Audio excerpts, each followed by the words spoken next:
What's up, tricksters and tricksetas, and welcome to another Tier 3 sub VOD review presented by free reading coach CHARLATAN Papito. Today at our coaching table, we have our friend KRB. He won a free Tier 3 sub through my giveaways on Discord a few weeks ago. And finally, we're doing his VOD review. So KRB is the Omen main, playing on Fracture in a Diamond 1 lobby, basically. He is the Ascendant 2 peak, but, you know, we're gonna say, for the sake of this video and for the sake of, you know, how much he is inconsistent, that this is like a Diamond 1. Diamond 1 VOD review. So first, let's see if KRB had any questions for us, and then we're gonna move with anything else. Hello, Papito. After reviewing my own games, I tried to be positive on my improvement, but the rank icon doesn't show that. I was a little bit demotivated, so I tried switching some games, play CS2 for a while on the end of the act. This MMR reset hit me hard. I'm currently playing in gold platinum lobbies. What's ridiculous in my opinion, but can't do anything about what Riot is giving me. Okay. I still play the game because I want to become a content creator in the future, and I still enjoy the game. Maybe we were a bit too late on that content creator for Valorant, you know, in 2026. Okay. I still enjoy the game. Good shit. Despite the fact that the game is invaded with cheaters and throwers, this act makes me believe I should play less and switch some games in between. I would like to know your opinion about this. Listen, like, rule number 1. Whenever you're grinding any competitive game, you have minimum 2 accounts. Minimum. 3 would be the best. Brother, 1 main account on which you play when you feel like playing, you know, account where you only play like 1 or 2 matches per day where you're 1,000,000% focused. Second account where you fuck around and find out when you're not really in the mood. And the third account where you just learn different shit and you are the actual thrower in your matches, you know? So yeah. Also, like, you know, at the end of the day, Valorant is a video game. You should be enjoying it, and if you don't enjoy playing it, then fuck it. Generally speaking, like, the first thing I recommend to every single player that I coach, every single player that I coach has 2 accounts. 2 main accounts. 1 main account on which he plays only 1 match per day, when they are 100% ready to perform, and the second main account where they are just practicing stuff and basically trying to learn the game, trying to get better, essentially. So usually what happens for the players that I coach is that that second account, where they play only 1 match per day, is far higher in rank than their previous main account. So it's really beneficial if you have multiple accounts. I mean, right now I'm playing Deadlock. The game is not even out yet. I have 3 accounts. So, you know, like, and I'm already really close to the highest rank in the game. And so, you know, this method actually works quite well. And basically the account on which I'm the highest rank has the minimal amount of games. Basically, you know, 1/4 of the games that I played in the game. So yeah, I think I fixed my mental health a bit in game. I care less about the results of my games because this doesn't show the full picture of my potential and how good I am in the game. Okay, I mean, listen, it's okay. You should care about your rank. You should care about winning, obviously. But, you know, that should never impact your performance in some negative, positive way. Anyway, fuck it. It doesn't matter. And it's really good, like, if you just focus on getting better. You know, when you're, I mean, if you're not Immortal 3 and Radiant, literally, you have nothing to lose. You know, in 1 act, you can go from Iron 1 to Immortal 3 like this. Literally. Once you actually realize how to play Valorant and how to get better. It's so stupid. It's ridiculous how easy it is to rank up in Valorant, actually. Yeah, this is a good thing. Good stuff if you were able to fix this shit. Only thing where I struggle is that I still can't see what I'm doing wrong for self-VOD review intentions and fix those mistakes myself and have better understanding where I have to improve on. Like, usually, the first step where the players fail when they're doing the VOD reviews, when they're reviewing themselves, is they're asking the wrong questions. You know, that's the first step. You need to know what you're actually searching for.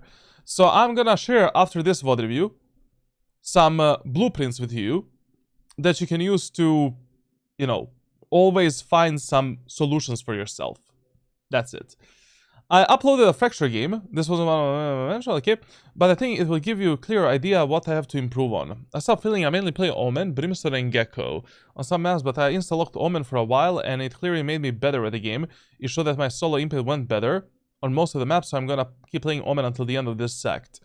I mean, Omen, but out of these three, personally, I would only stick with Omen and Gecko, because like Brimstone, like you know, why would you play Brimstone when you're already maining Omen? Like, Omen is 10 times better, so it's literally just waste of time. The Kuma's playlist recommended for me works perfectly. I still need to improve on my speed, and tracking might be my worst task. Okay, I also watched the Omen Jet guides on some of the maps to understand how to scale with my team and how to play the map in general. I still need to watch them all, but that will take a while. Some information. Okay, we got a full PC setup. Okay, everything is fine here. Just after this VOD review, like, it would be great if... I mean, you're gonna show me that later, like the voting settings. Settings, okay. Sensitivity, fine. Okie dokie. Plus, we have these settings, but I'm gonna check that later. Okay. Not bad. Let's see the tracker again. Did I do a tracker review for you already? So I don't need to do it here. Just a second. We're briefly gonna go through it. If I did a... Yeah, I did a tracker review for you in February.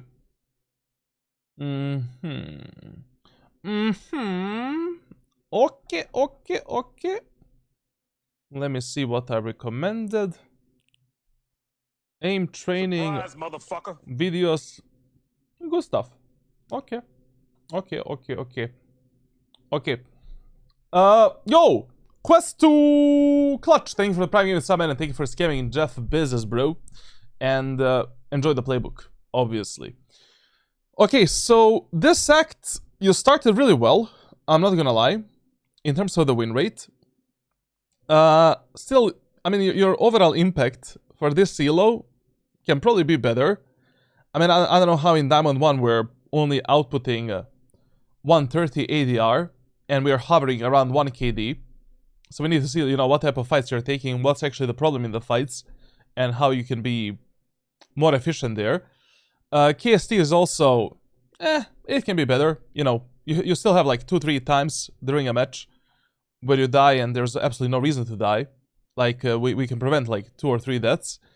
We have a very positive win rate. A bit of Killjoy, Brimstone, and Omen. Okay. Okay, not bad. Not bad whatsoever.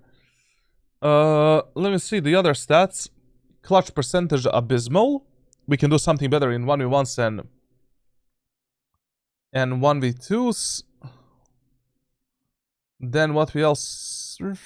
First bloods, first deaths are also a bit abysmal. They cannot be equal. We can stay alive longer, definitely. Like, we can definitely play a bit more self-preserved, so to say. Attacker side, okay. Defender side, not okay. I mean, even though on defender side you have like a very high win percent, I mean, your round win percentage is like 53%. Your overall performance on defense can be much better. Like, on defender side, it is 10 times easier playing in ranked solo queue than playing on a attacker side. I mean, there's nothing to, you know, you're just compensating mistakes of your teammates 24/7. You don't need to lead them. Plus, when you're playing Omen, you can always silently support them. You can always position in a proper way to actually counter the enemies.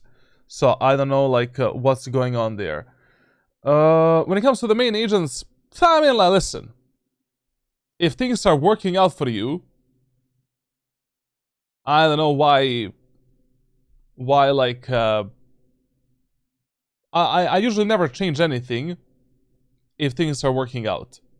I don't know, like 55, 54, 62% win rate like this is good. Fuck it. I mean, I guess we can keep playing Omen as a main. What was the last act? Is the last act when you picked up the Omen seriously? Holy shit, bro. My man was playing every agent in Valorant. Jesus Christ. Okay, things are clicking in. That's good. That's good. Let me see the loadouts. Holy shit, this is bad. My guy. KRB, brother, you don't exist in these rounds. Like, literally, you don't exist if you don't have a full buy. Like, this is what you need to fix, basically. This, clutch percentage, and defender side. These three things immediately. Like, your performance in eco, pistol, and semis. What the fuck are we buying, man? And what type of strategies we are executing? But to be honest, like, you're not even playing that many weapons. Listen, one more time. And this is the last time I'm gonna repeat this for this VOD review. You need to master every single weapon in Valorant and learn how and when to use it. If you don't know how and when, fuck around and find out. Players that are very versatile in terms of the weapons and loadouts have higher chances of hitting Radiant eventually. You have more solutions for different problems, which means that you have higher chances of winning more rounds and more matches. So basically, like, your loadout cannot look like this. And even if you're playing Omen and Brimstone, there needs to be more of Operator, Outlaw, Marshal, Shorty, Stinger, Judge, you know? Even Spectre, like this is zero, basically. So, try to implement more weapons in your gameplay. You will find far more success, especially in these rounds. Also, what's a huge problem here is that you're maining Omen, and your most used pistol is a Ghost. That should not be possible. Because on most of the maps, you should play with a Classic and Light Shield. And on most of the maps, you should also use the Shorty strategy on a defender side. So I don't know how Ghost and Sheriff are up here. Also, what's really bad is that you're not abusing the Bandit. Bandit is giga broken when you use it in a right way and at the right moment of time. Try to use this weapon a bit more. On Fracture, for an example, you know, Bandit, you buy Bandit on a defender side in the first round. Always. Now, okay. I guess this, we will see in his gameplay, like, what's actually going on. Yo, Captain, thank you for the Prime sub, man, and enjoy the playbook. Okay, let's pull up this guy, move to live. Hello, hello, you hear me? Hello, hello? Hello, hello? Can you hear me? Yeah, I can hear you, bro. Let me see. Why is this not working? Okay, now it's working. Okay, we're good. You there? Speak. Hello, hello? Okay, all good. Yeah, all good. Okay, man. Where are you coming from? How old are you? And how much free time do you have to play Valorant per day? I'm from the Netherlands. I'm 31. And I play around 3 or 4 hours per day. Depends sometimes 2 hours. Good shit. Okay, next question for you is which mouse? Oh, okay, I know the mouse. Like, which headphones do you have? I use the Logitech. Wait, let me get the. Okay, Logitech headphones. Okay, then never mind. Monitor brand and refresh rate. 144. Brand is Samsung. Which brand? Samsung. Okay. Usually those monitors are absolutely dog shit. even though they're 144 Hz, that is not the reason why you're not radiant. But in the future, if I was to upgrade something in your setup, it would probably be your monitor. Mousepad. My mousepad is a HyperX one. Okay. Okay. Go into Valorant, show me your settings. Let's go through them quickly. Sure.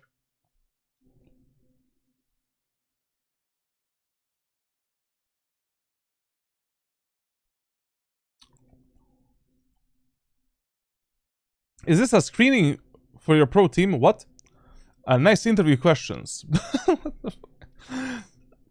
Bandit is very difficult to play, no? No, it's such an easy weapon to actually master. As long as you're not spamming it like a gorilla, bro. Yo, Mando, welcome stream, bro. Odin Lord. Can you check my tracker? Mine tracker, charlatan! What about mine tracker? Join Discord server, join giveaways, and I check your trackers, you know? Actually, there's a giveaway right now on Discord, like, when is that shit ending? The giveaway is ending on... Bro, I cannot even find that channel myself. Here it is. So, giveaway is ending on 28th of May. So, tune in there. You might win a tier 3 sub, tier 2 sub, or some private coaching. I don't know. Whenever you're ready to share the screen, yes, we are ready as well. The game is still loading.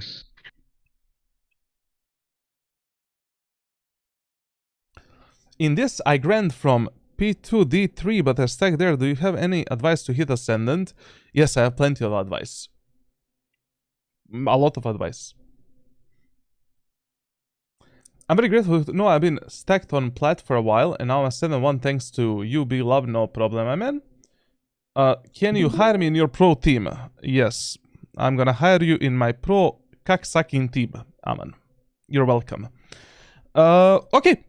Let me see the screen. How do I watch this? Like this. Okay, great. Let's turn off the volume where I do that. Okay, great. Let me show the chat. Okie dokie. Why do you use 0.8 ADS? I mean, it's already pretty low. I mean, it's okay. It's fine. It doesn't matter. Scroll down. Okay. Always show inventory. Turn that option on.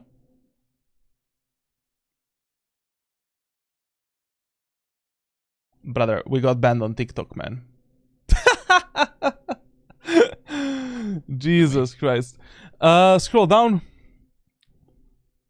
Fucking retarded platform, man. Retarded. Literally. Show bullet tracers. Turn that on. Show bullet tracers. Show bullet yeah. Okay, whatever.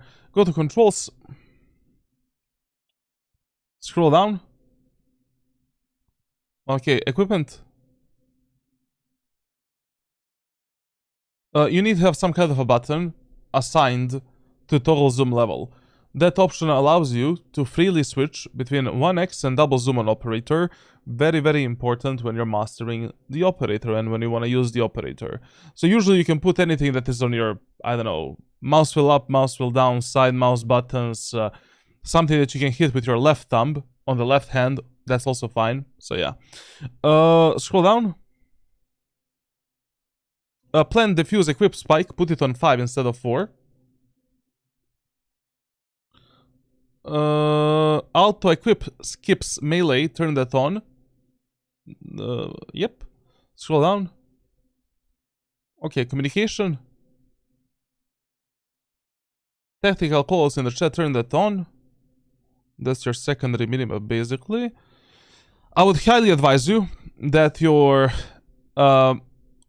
push to talk key is not on your mouse, if that is possible, but you can figure out that alone later. You don't need to change it now. Go to video. Scroll down. Graphics quality. Scroll down. Audio. Voiceover. Okay. Show me your routing settings.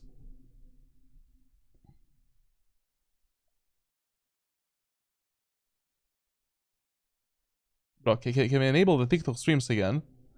Or did we get suspended for the rest of our life? Brother, like, the platform is so sensitive, it's insane, man.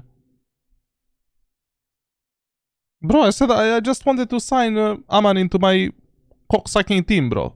What's wrong with that? Maybe I have a team for cock-sucking.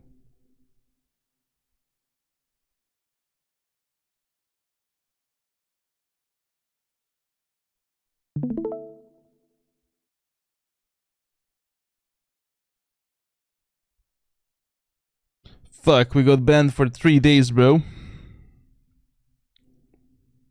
Let me see, what did we get banned for? Was it that?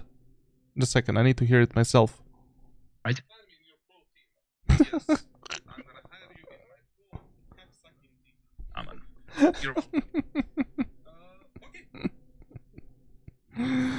Does this clip explain the violation? Yes, thank you. No, I'm not gonna appeal. No problem. No problem.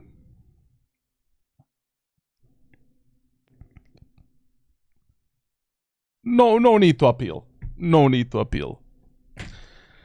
Go to actuate punt. 0.6 on everything. Okay. You can stop sharing the screen. This is all fine for now. Maybe I'm gonna give you some recommendations later, but we'll see. Please, if you have one, please. Okay. You see my screen? Yeah, I do. Let's start with it. Fracture cheats on, and I don't know where we're starting, but we'll figure it out.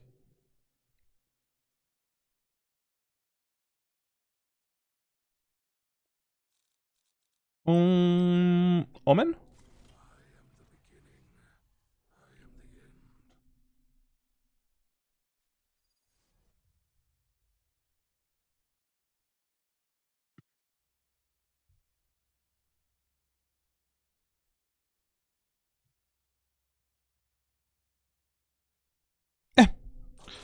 Okay.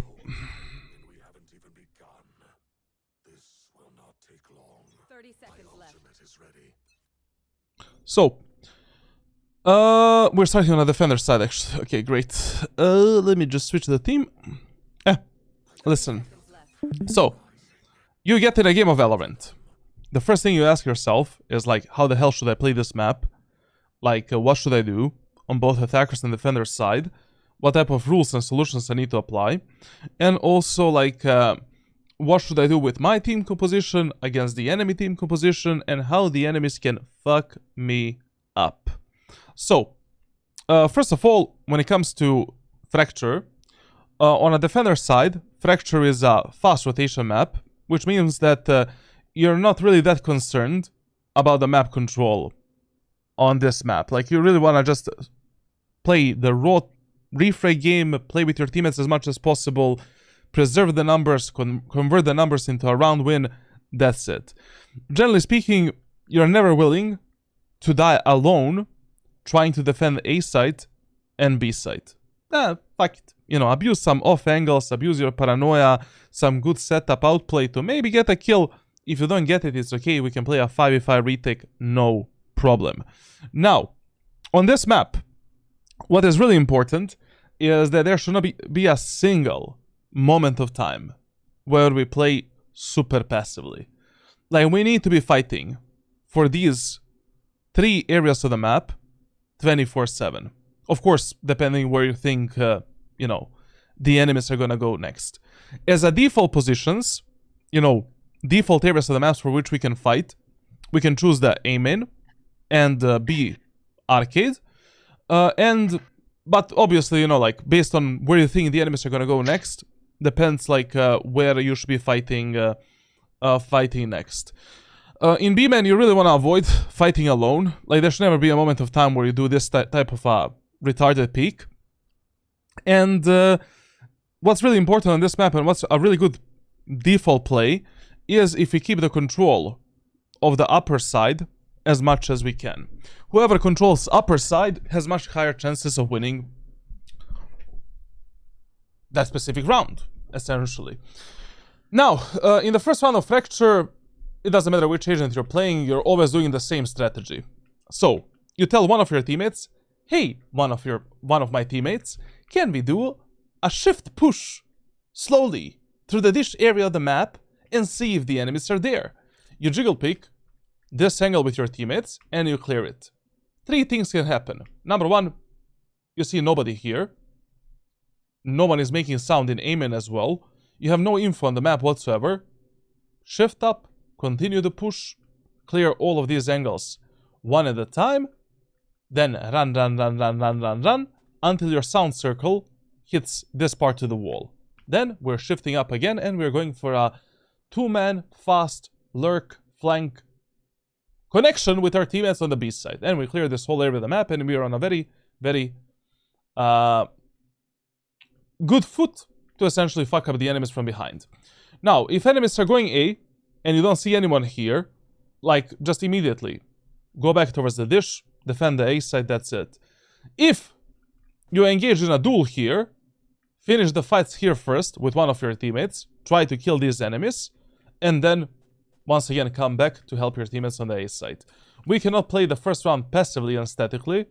We need to instantly go for some kind of a fast flank lurk so that we can surprise the enemies if they're going B and get some early information where the fuck are the enemies, essentially. Now, what you should buy in the first round with Omen, I would always advise you go for the Bandit and 2 smokes. You don't need anything else, basically. But of course, you can go for a classic light shell, 2 smokes, 2 shrouded steps, 2 smokes, paranoia. You can go for a ghost if you really love playing ghost. But Bandit just in the first round is fucking amazing, especially for a map such as Fracture. Now, if we did anything else in the first round, we completely fucked up. Now, when it comes to the team comps, our team comp is horrible for the attack. Thankfully, we are playing Fracture, so on Fracture you really don't even need any dive duelist or any dive agents whatsoever, because the choke points are built in a very specific way where, like, we just don't need anyone to go from this position dashing here. I mean, you can do it by your feet, but with your teleport you can reach this spot. Or on the A side, like, I mean, we can just go out to the choke point with the utility and that's it. When it comes to the enemy team comp, I mean, it's kind of like a default ranked team composition, except they have a fucking Viper and Mix. So when you're playing against the double controllers on a defender side, you really need to ask yourself like 3 or 4 times whether or not you should rotate. And when you're giving your teammates the callouts, like, don't rush out too much, because maybe it's just a fake wall, fake smoke, you know, like that's what enemies should be doing on the attacker side. Overall, defense against this team comp should not be a problem. They don't have a single flash that can fuck us up. Raze is like kind of whatever. I mean, we can deal with her easily. We need to pay attention on when these 3 idiots have ultimate, because most of the times, like, when these players have the ultimate, is gonna be the B push, especially with the Killjoy ultimate. So yeah, that's pretty much it. That, like, all of this is something that you should have already realized in this lobby right here. Now, I don't know why you hate yourself when you play on a petty server, but, you know, that's up to you. So, this is a diabolical play in the first round. You know, this is a good default play in the first full buy round and in any other round. Just for the first round, it's too much of a gamble, because we're going to be wasting an enormous amount of utility to take the same area of the map. And if we miss gamble, we're going to miss a timing to go for a fast flank and lurk to fuck up the enemies from behind through the dish. Like, what's the power of this strategy? The power is, like, no matter if you're right or wrong, you're always right. I mean, you're gonna be clearing such a huge portion of the map. Players in ranked solo queue very rarely expect like double flanks and double lurks. So even if one of you guys die and the other keeps his location a secret, this guy can get 1, 2, 3 kills and close out the round instantly. So basically in the first round, like what's a good setup on Fracture is 3 players are defending B and 2 players are pushing Dish. And we are leaving the whole A site and aim and area of the map open. It's a much better gamble than spreading apart, having only 2 players defending B site, 1 Dish, 2 main. You know, that's kind of fucked up for the first round, because in the first round we really want to fight together. We really want to fight on a refrag potential, and we really need to surprise the enemies somehow. And this is not really surprising. Yukon Story, thank you for all the coaching. Going to really open up the game for me as someone who comes from the Overwatch. Love from UK. Brother, you should open up Deadlock. Think about it. Charlatan, I can barely hear you through the music. What do you mean through the music? There's a music running in the lobby. Just mute the video. You don't need to hear your own VOD. Yeah. Okay. Is now good? That's good. Okay, great. There's another way. Okay. So this is the problem of this play. You know, like now we wasted a Gecko Flash. We wasted 1 smoke for absolutely fucking nothing.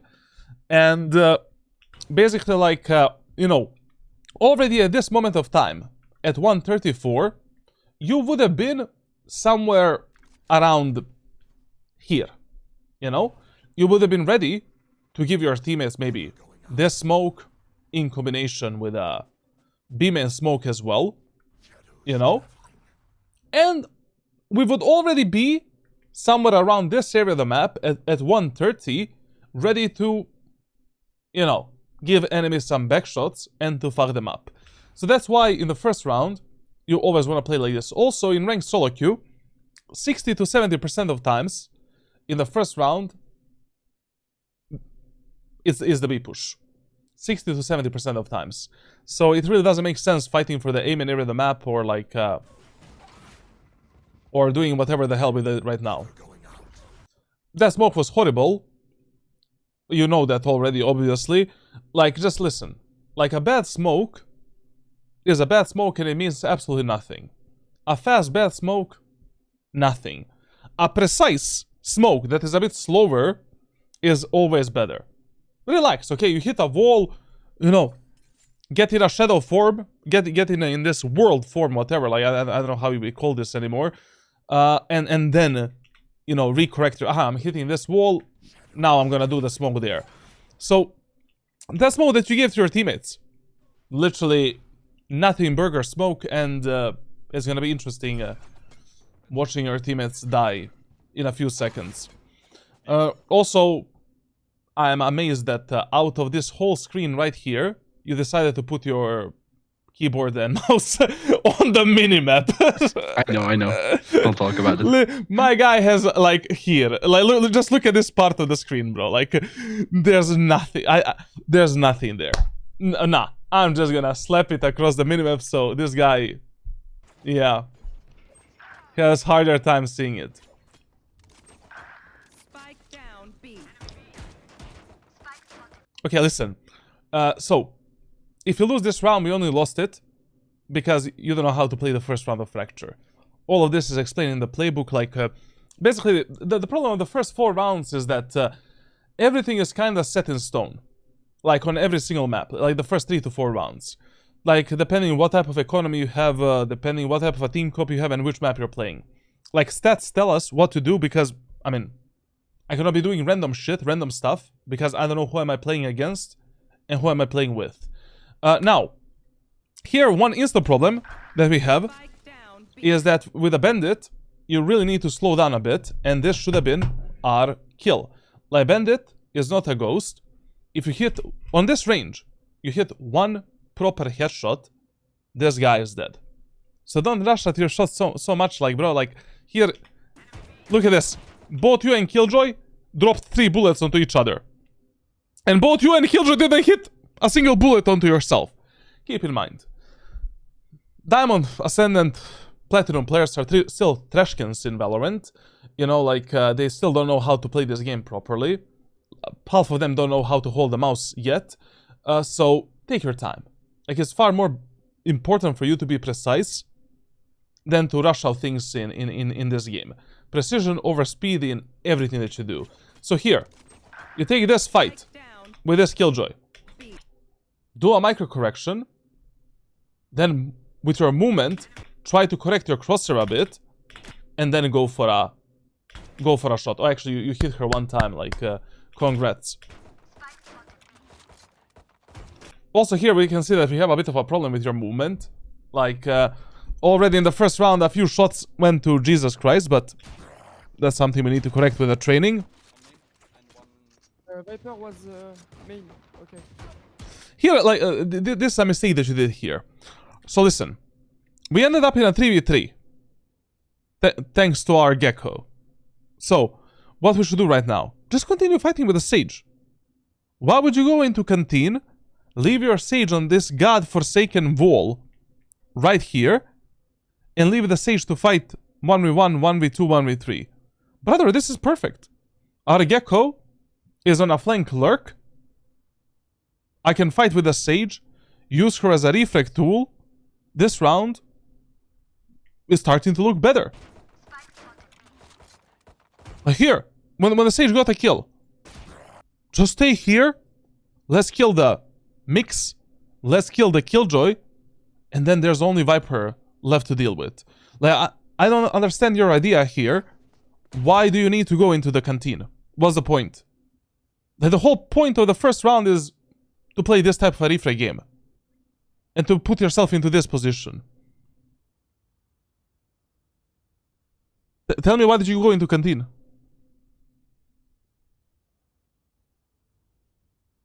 Hello?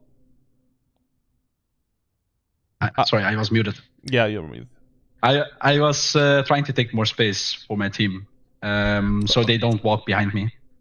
Space for what, bro? Like, literally, like, so what if the enemies walk behind you? They are not speed demons, man. You know? And even if they walk behind us, okay, you cover back, Sage fights in front, Sage picks a fight in front, you pick a fight in front, guy comes behind us, we pick that fight together. Now, first round, should we play it based only on one rule? We fight together, we die together, we win together. Period. Like, that's the only mentality that you have. Okay. Viper was main. Okay. We suck together. With a bandit, like, you're just rushing your shots way too much, and I don't know why. And also, you're not really respecting the movement as well. Also with bandit, what you should, how you should mainly be shooting with a bandit is whenever you're in the range that is like around 0 to 30 meters. Like, you're always gonna go for 2 taps. Basically do this. Because this weapon is a bullshit weapon in Valorant. Like, I swear to God, how many kills I got by just bullet randomly flying into the enemy's head, it is just insane. Like, literally, the weapon is the most BS weapon in the game, essentially. Especially for the first round, because, you know, the headshot is a kill on every range if the enemies don't have a light shield. So here, 2 taps strafe, 2 taps strafe, a bit of micro corrections. Let's get that guy out of the server. Oh, I'm on HP.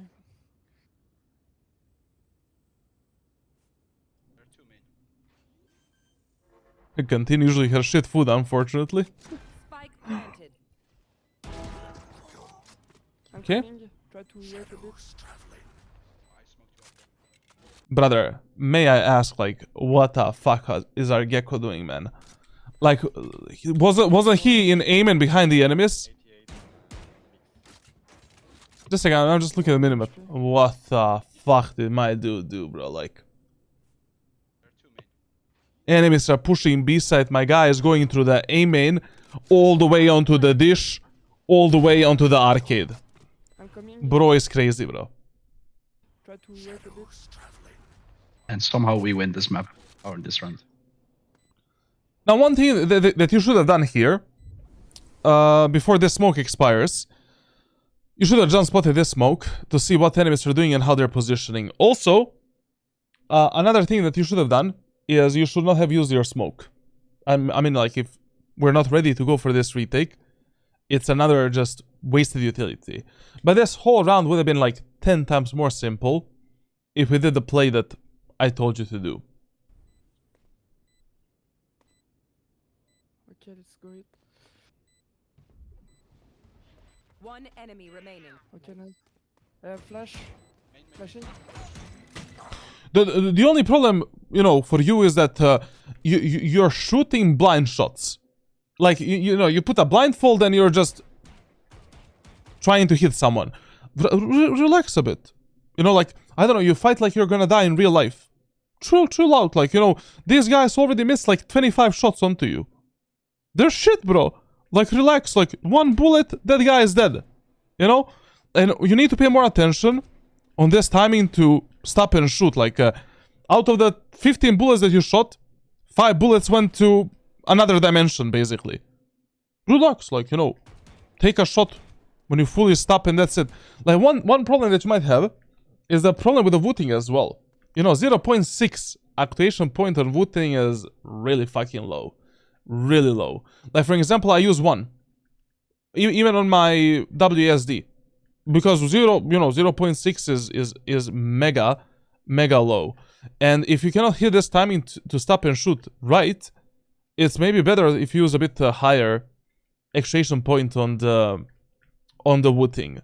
And also, another problem when it comes to you is like, you're not even trying to be precise. You know, micro adjustments don't exist.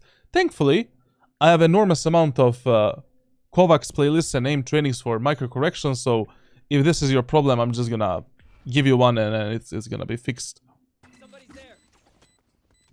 We're gonna smoke the spike. No, we're just gonna go and swing. You still should have smoked off the spike here, even though Wingman is defusing it. I mean, if this Viper somehow, by a miracle, kills both you and Gecko, you know, we're still gonna have Wingman on the spikes, so yeah. I mean, if she kills you. Interesting round. But the core mistake that we made in this round is, number one, how we started it. And number two, like, you need to play with your Sage there. Like, fuck the map control, bro. Like, I mean, if your teammate is already in a fight, you know that your teammate is gonna be picking up a fight. You need to be ready to always pick a fight with that teammate. Map control doesn't matter. You know, you can basically keep your back safe by doing this as well. You know, while your Sage is playing on the wall. And then when the Sage picks this fight, or this fight, you're ready to swing out. I cannot make imaginary information that I don't have at that moment of time. Like, I don't know if someone is here. You know, like, I don't know if I'm gonna be wasting my time, and I generally don't care if the enemies come here, because I know that, you know, one enemy is aggressing my teammates from B-main. I know that there's at least 1 or 2 enemies in the arcade and tower. I cannot leave this guy to die for nothing. Tell me. What should I tell you? Not you. You just. I thought you just said something. Oh yeah. So my question was like, fighting for a main with a teammate is just bad, or what? What should I do? That's a good default play when you cannot read the enemies, and when you have absolutely no idea what to do anymore on a defender's side. Like, yes, like in most of the rounds we should be fighting for the aim and area of the map. Just in the first round, never. And the second round as well, you don't fight for it. So basically, in the second round, if you win the first round of Fracture, you always play the second round on the B side. Always. And you're defending the arcade area of the map. Now, how you can defend arcade and B side, you have like multiple options. Option number one, you can force up the Marshall, Heavy Shield, plus you have the Bandit from the last round. You literally have like a weaponry that is amazing for both second and the third round as well. In this round, we can just go for the body shots, finish off the enemies, like hold this tight angle first, as tight as your reaction time allows you. Try to get one kill there, then another kill, then I can reposition up here. Bam. Try to get one more kill, drop down, you get a point. Now, option number two, you can get a Stinger, Heavy Shield and Utility. Why? Because you already have a Bandit.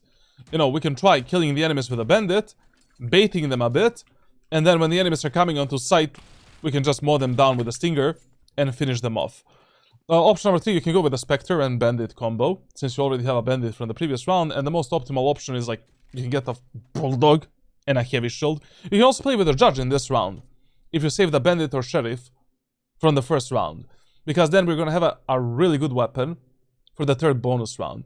Usually what I would do on Fracture is like, if I win the first round, I would just play second round with the Marshal, third bonus round with the Marshal, and then in a fourth round, I would already pull out the Operator, yes, even on Omen, and I would just start being a menace in this arcade and Amen area of the map.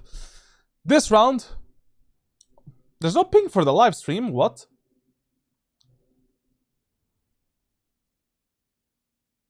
Interesting. I don't know why that why that happened. Okay.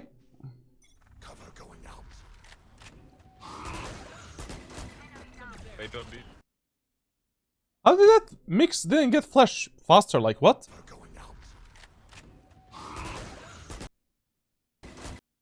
Oh, he got flash there. Okay, okay.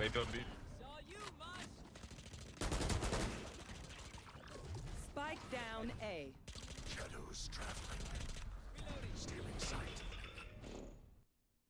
Okay, listen. Like you really need to chill out a bit with your utility usage and focus on a bit better and more efficient utility usage. Like, okay, listen. Replenishing this smoke right here was a bit of a mistake. This early. Why? Because, brother, you just put this smoke like 8 seconds ago. We still have like 6-7 seconds more to like before this smoke expires. Like when you use a first smoke, just look at the timer right here, and that smoke is expiring when there's like 26-25 seconds on the clock down here.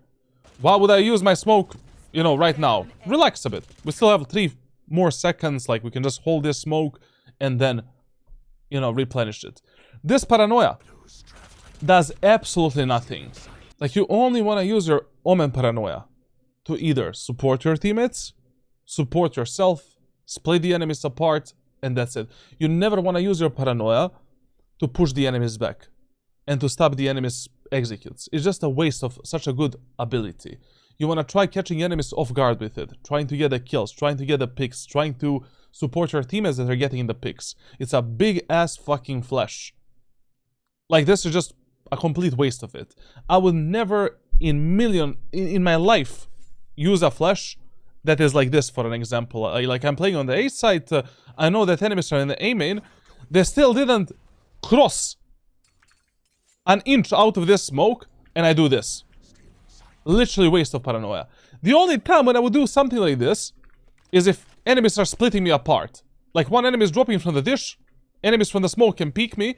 Okay, I'm gonna drop Paranoia here, fight enemies in dish, while these guys are blinded, and try to reposition. But dropping a Paranoia down here, onto the enemies that are already stuck, already fucked behind this smoke, just waste of such a big piece of utility.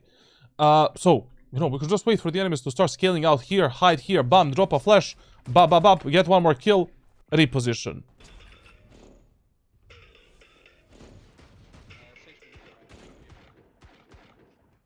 One thing about the open attack, you only get operator on attack if you have a really good idea where you can get an early pick and punish the enemies somewhere.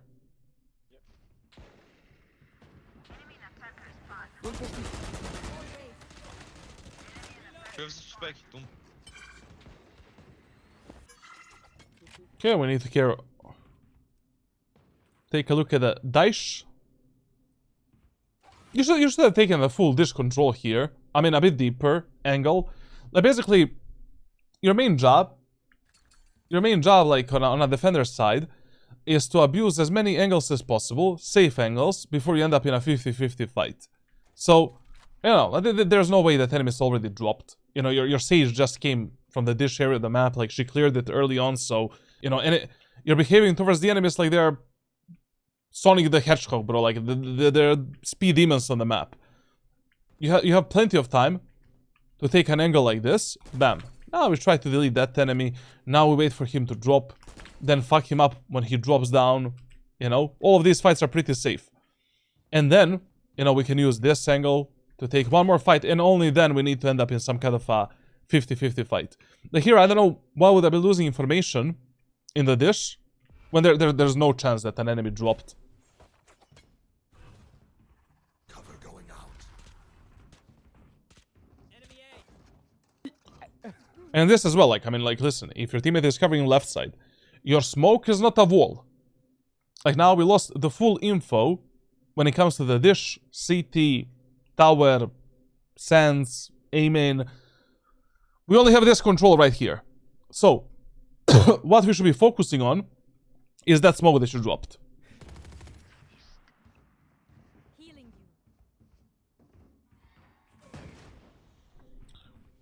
You literally, with this smoke, you literally just gave enemies more space to go onto the bomb site. And to surprise us even more and get some crazy exit frags. One enemy remaining. But okay, thankfully, the whole enemy team was in the Omen area of the map and we win this round. Okay, listen. In the first round, enemies go B. In the second round, they go A. They instantly develop this A, B, C, D, E, F, G pattern. You follow that pattern immediately. So in this round number 3, we are playing one of two strategies. We're playing either B side, or we are pushing the dish area of the map with our Sage again, and fighting for the upper part of the map control, right here, and going for a fast flank, or, you know, just playing some setup on the B side, and that's it. Like, you know, we can, once again with the Bulldog, you can just hold this angle right here, try to delete one enemy, then, you know, we can wait enemies to be on the right side, use a paranoia, try to get one more kill, then you can reposition onto the generator, maybe use a smoke for the B-main, from this angle try to get one more kill, or you can hold it a bit more like an off angle if the enemies are not seeing you from the B-main, then drop down, try to get one more kill. If your teammates need the help on site or tower, and you get smoked off here, you can always TP up here, and then support your teammates.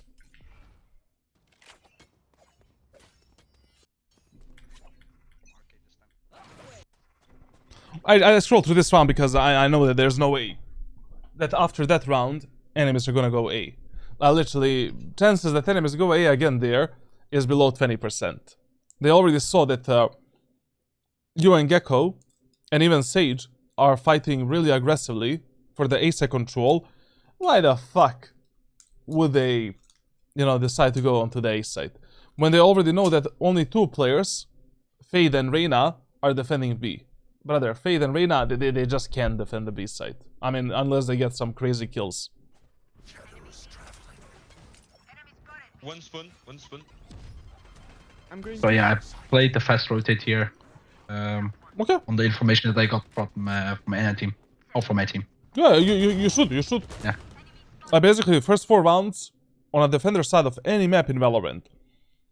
On the first contact between your team and the enemy team, you're making some kind of a move. You're instantly rotating, taking more space, doing something. Whatever you think is good, but we cannot be anchoring the bomb sets and anchoring our positions. Okay, okay. Spike down B. Okay, wait. Listen, if enemies don't showcase to you that they like to flank and lurk, you are not holding this shit. So, if you don't know if enemies love to flank and lurk, don't gamble on a fact that they might. Gamble on the fact that they are not.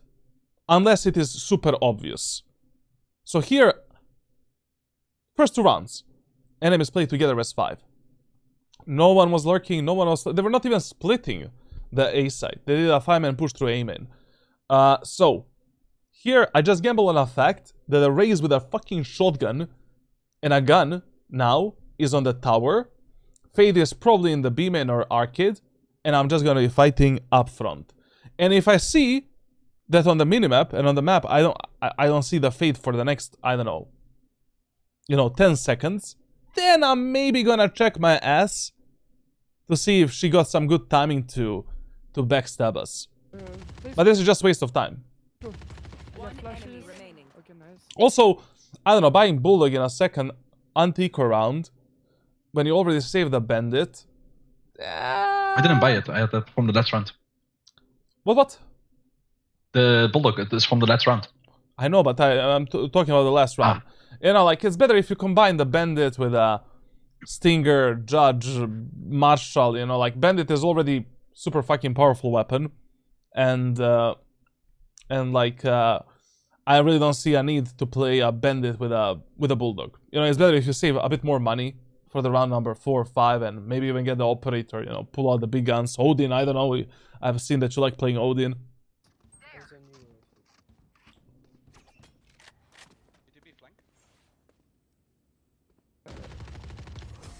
What do you think about the defensive strategy of staying in spawn or mid and waiting for information on whether the attackers are hitting A or B instead of committing to a specific site? Listen, whenever you have no idea where the enemies are gonna go, on every single map in Valorant, you have some kind of a default strategy for and default positioning for that problem. Like on Fracture, for an example, we just fight for something and instantly go for a double push somewhere. Like, we fight for Dish, fight for Arcade, fight for Omen. On Ascent, default play is like you start A short, and you just play fast rotations between A site and B site. On Breeze, you start top mid, clear the elbow, and no matter where the enemies are going, I mean, you have an enormous amount of info, and you can play fast rotations. On Lotus, you start in the B main, and you just play fast rotations. On Haven, on B site, and you just play fast rotations. On Split, Vents or B tower, and you just gamble, essentially. Pearl, same shit. So yeah, like, I mean, on the most of the maps, like, when you have no... but you're never staying in the spawn, you know. Nice, good job, Tim. Altego, vis. Altego. Don't falter. Okay, listen, in this specific match, like, enemies are mega giga readable. Like, in the first round they went B, second round A, third round B. As long as they're using that pattern, we are gonna use that pattern as a main tool to read the enemies and to pre-assume, you know, what they're gonna do next. So in this next round, what we should be doing is definitely playing on the A side. And this play that we're doing with the Gecko is fine, just I will not be using a smoke here. Why do I need a smoke? Enemies are playing a Halby, eco round again, they have shit weapons. Like, why, for what do I need this smoke, actually? I use the smoke because they are the Fate and Wraith, so we kind of get rid of the utility that they have. Nah, fuck it, bro. Like, they don't have a single flash. We have better guns. You have a paranoia. Gecko has a flash. We just wait for the enemies to come a bit closer. We flash them, kill them, peek them. The round is over. Like, there's no reason to drop a smoke here. Because you drop a smoke here, you know, then what's gonna happen is, like, enemies are gonna wait for the smoke and maybe then push. You drop a smoke here, maybe enemies are gonna abort the mission. You're gonna lose a chance to fuck up the enemies here, and they're gonna get the idea to go B. Now, the chances that enemies go A are very high. Let's fuck them up, you know, we can play some double bait setup here. Like, we're playing Dish with a Gecko and Omen. Gecko, can you hold a flash for me? Or for yourself, it doesn't matter. You hold this angle, you get a contact, Gecko from this position, bam! He gets 3 picks with you. Like, why are we complicating an anti-eco round? Cover going out. We literally wasted a flash and a smoke for nothing. And plus gave the enemies info that there's like 2 of us pushing the Dish right now. Crazy. It's better if you play some kind of a double bait setup, you know, with utility, like that's always guaranteed kills. Especially because in this match enemies have nothing. You know, they only have a Fade Eye, Fade Dog as a reveal, and that's it. No flashes, no stuns, nothing. Yes, they have a raised Boombot, but, you know, it's a Boombot to just destroy it. So is that generally when I always play on choke points that I just play the double bait setup? If you can, yes. You know, and if you Okay. have some great utility to fuck up the enemies. You know? Wow, on me. And this is also another problem, you know, like when you do this type of a dish play without the smoke, I mean, you can always go for a very fast, like, lurk, flank, push, like, but here you made so much noise, I just don't know, you know, if the enemies actually heard us and where are the enemies right now. Mix and fade main. Brother, like, micro adjustments for you are just non-existent, and movement, you're not waiting for a second to stop and shoot. Like, you're literally playing Call of Duty.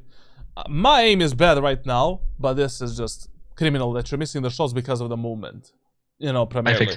I fixed that. So yeah, I mean, one for all training is definitely made for you. Spike down B. In the tracker review, I just didn't, you know, I couldn't see actually what are your main mechanical problems, but after this VOD review, I'll give you a few Kovacs playlists that are gonna help you further out with these raw mechanical problems. Shadows. One enemy remaining. That's an interesting smoke. I would have given a comment, but it doesn't matter now that you're 4v1. Gun here. Now we just follow up the Gecko. You know, Gecko fights up front, we cover his back, and we go. Go with the Gecko. Go with the Gecko. Don't lose your teammates for nothing. Oh, you know, play on the info that you have.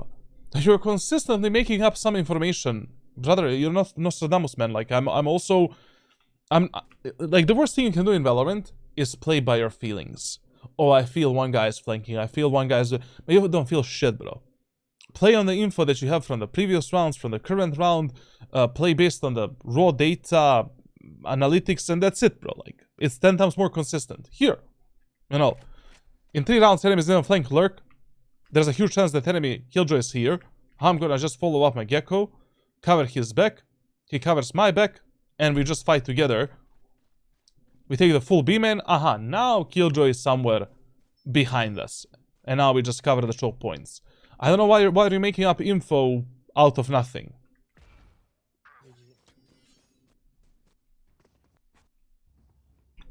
Don't try to be too smart. Now, 2 rounds in a row, enemies push B site. We instantly activate the rule of 3 executes. So in this round, yes, we should be playing A site because chances are around 80%. And sure, we can fight for this aim and control. I mean, like, we have that Gecko flash, your paranoia, your smoke, so yeah, we can do this. Shadows traveling. Flashing. Blinding. Oh, shit. Listen, when you're dropping a Paranoimus Rex in this aim and area of the map, there was no Discord notification for this stream. Squiddle, this is a secret stream. Always drop a Paranoia like this. And make sure that you hit this right corner. Like that. Like, I don't know, like, I mean, I don't see a minimap here. But as far as I can see, let me check it on OBS, because I have a zoom. Yeah, you didn't cover that corner whatsoever. Like, you need to cover that corner because, you know, enemies are either gonna go into the smoke or go into that corner on the left. And if I'm already swinging out, I might as well just cover the full like, aim and area of the map. Like, that mix should have been blind, and these 2 kills should have been yours easily. Oh, shit. Cover going out. Listen, whenever you need to reposition fast and escape the enemies, use your shrouded steps, please, and then use your smokes. Like, if an enemy was here, and he could just do this to kill me, and I have 30 HP and I want to reset myself, pull out those shrouded steps and get out, brother, and then use the smokes. And in this round, if you survive this play by some kind of a miracle, the worst thing you can do is get on top site with 30 HP. We need to fight around this position. Not ready yet. But why the worst position out of all? It was a 50-50 gamble, bro. Like, why would you play so far open with 30 health points around a cover that is spammable? Good attempt. My ultimate is ready. How does that make sense to you?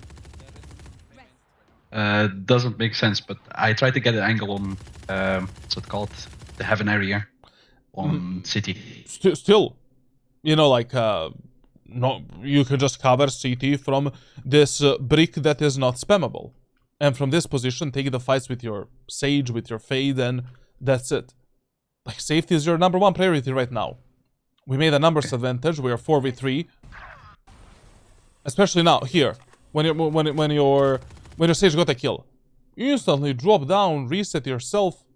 And now we are just trying to figure out how the fuck can we play with this Fade and with this Sage. Also, we're playing with a Sage. Why don't we scream at our Sage, Sage, mommy, please heal me. Actually, don't say that. That's fucking stupid, but just, you know, this guy should be healing right now, and we should be fighting in this Sands area of the map with a Sage. Even if you have 30 HP.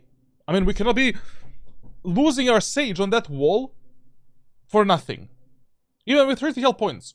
We swing out and we fight. So basically, when you reposition here safely, I would have taken this fight with a Sage, then I would have slowly repositioned towards the Sands, get a heal, and I would be ready to pick up any fight that she's picking at that moment of time. We clear the Sands, now we know that all of the enemies are stuck in the A main, and even if they take A site,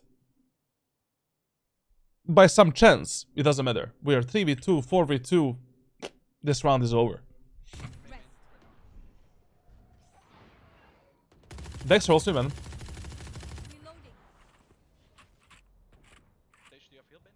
Maybe auto-tune. You have a spike?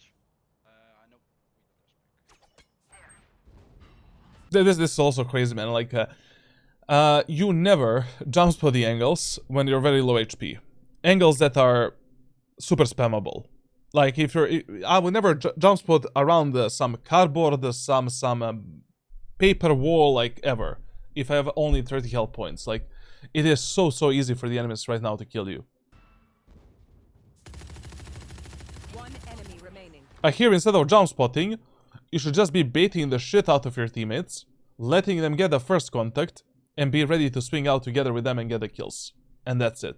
So what we should be doing right now, since we have the sand control, and we have the Sage on the wall right here, is just staying behind this cover, and waiting for our Sage and our teammates to get a contact, and then we swing out, and just finish this round. Too many complications, bro.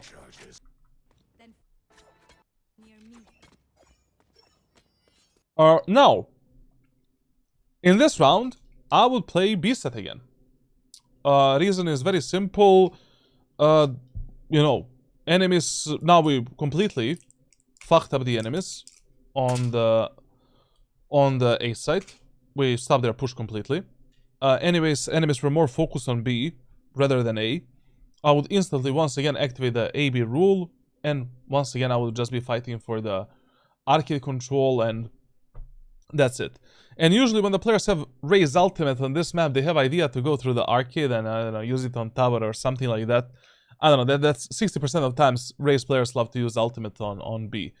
But it's still only 60% of times, so it's like whatever. Like, I would just play B set because I just completely annihilated enemies on A site. Do you think that these guys have the confidence to go A one more time? We're gonna scroll through this one probably really fast. Or maybe not. Ah, they defaulted this round. Okay.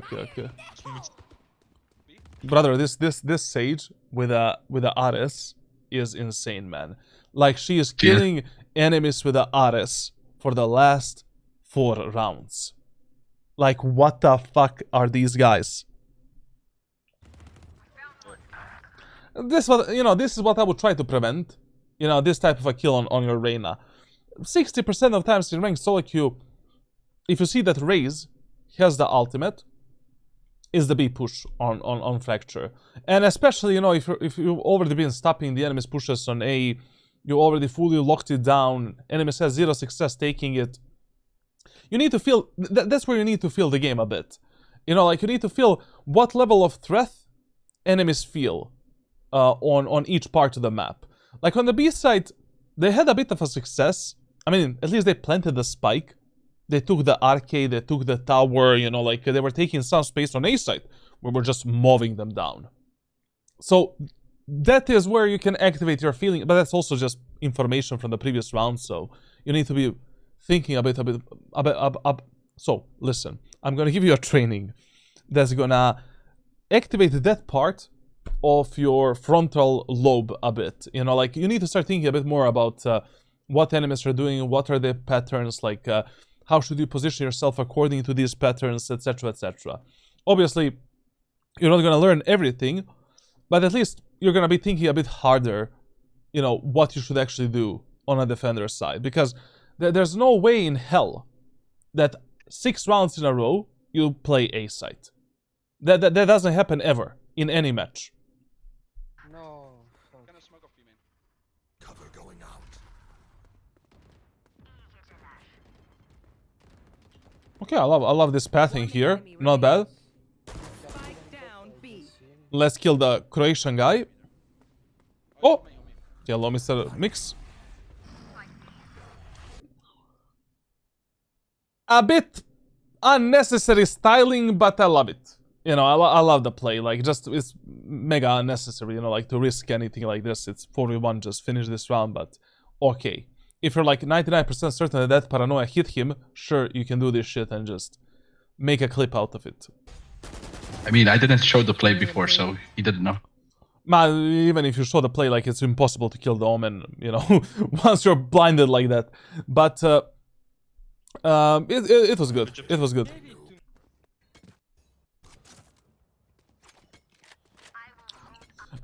Hear me out. One thing I kind of forgot to talk about. Upgrade this fucking Bulldog when you already have enormous amount of money. Like, if I already won, like, 4 rounds in a row, and I still have a Bulldog from the previous rounds, like, I would get something. I would get the Operator immediately and start mowing down the enemies in Amen, Beeman. I mean, you're playing Omen, you're not playing Killjoy. You know, like, you can still get onto some very good off angles to fuck up the enemies as you're repositioning, to drop down, then hold a tight angle, then get another kill. It's a great weapon for this map. But okay, I see that you have your own idea with the judge as well. Totally fine.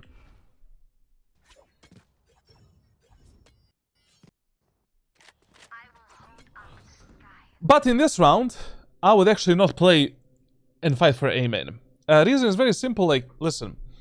Our Sage already punished the enemies too many times in Dish. And enemies already know that Sage is kind of playing alone in the Dish area of the map, or they should know about it. So, in this round, I would actually be helping my Sage, not the Gecko. Because if my Sage dies, and the Dish is open, we're gonna have a really hard time keeping the ASAC control and aim and control. Like, aim and control means nothing if you don't have the control of the Dish. If enemies can just pinch me, split me, and I am just fucked. Right. For example, this play that I mentioned right now is purely based on my feeling. Like, I just feel that, I don't know, like, my Sage just killed them way too many times with the Ares there. They didn't see, in the last 3 to 4 rounds, they only saw Sage playing there. If I was in the enemy team, I would start punishing that motherfucker. You know, it would be much better if you took this initial fight with a Sage and killed the enemies in the Dish, and then we can, with a numbers advantage, we can easily deal with the enemies that took the aim and control.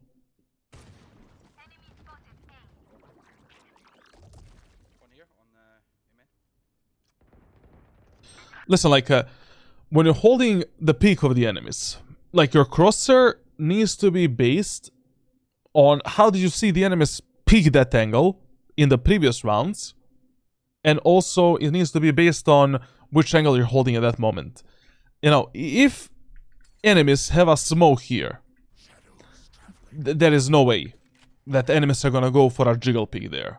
I mean, if they go for a jiggle peek, like, chances they go for a play like this is below like 20%. So it's much better for me to gamble that they're gonna go for a bit wider swing.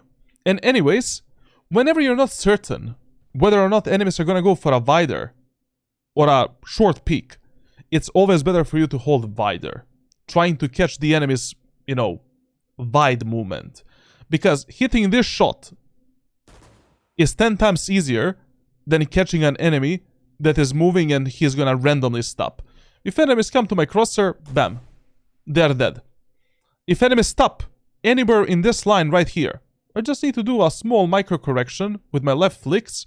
They're gonna have a moment of time where they stop. They need to stop somewhere in this line. All of these kills are easy.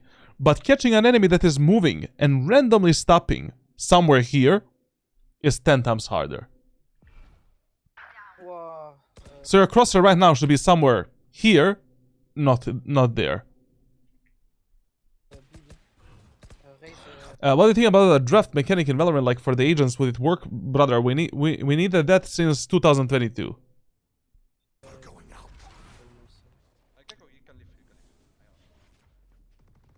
Listen, if you're left alone playing this area of the map without your teammate, you need to like reposition a bit in a bit safer way. I mean, I cannot be holding this angle anymore like this. Because, first of all, I don't want to take any 50-50 fights. Why the fuck would I do that? Like, we can play here. This is not a problem. Or even holding an angle like this. And then I have options. You know, I can do a fake shrouded steps, real shrouded steps. Like, make the enemies think that I went there, then bam, kill that guy, then actually teleport. Like, but playing an angle like this, where I need to commit to the fight, that's a bit crazy in a 3v3. Also, fast rotation map means that you rotate fast. You know, so here. We stop the enemies pushing Omen. My teammate died from the back on B tower. I'm running. I'm going. I'm out. I don't fucking care where the enemies are gonna end up. If I lose the B site, and enemies plant a spike before I even started rotating there, nothing matters. And especially if I end up in a numbers disadvantage. So already here, when this bullshit happened, and when your Sage was pushing the arcade area of the map, you are knife in the hands running B. So already, somewhere now, you should have been, you know, close to your Fade fighting with her. Now, there's no reason to use the, like, why are you using the ultimate right now? First of all, we cannot commit to this teleport. Enemies already have the B-side control, Fade left it, TP is not gonna do anything. I don't want to use my teleport to reveal the enemies because I already know that enemies are on the B-side. Like, what type of information do I get out of it? None. So much better idea here is just connect with the Fade and maybe use this ultimate when you're going for the retake to actually reveal the enemies during the retake. Right. This is just an absolute waste of the ultimate. Like, literally, you get no info out of it, you cannot commit to it, nothing.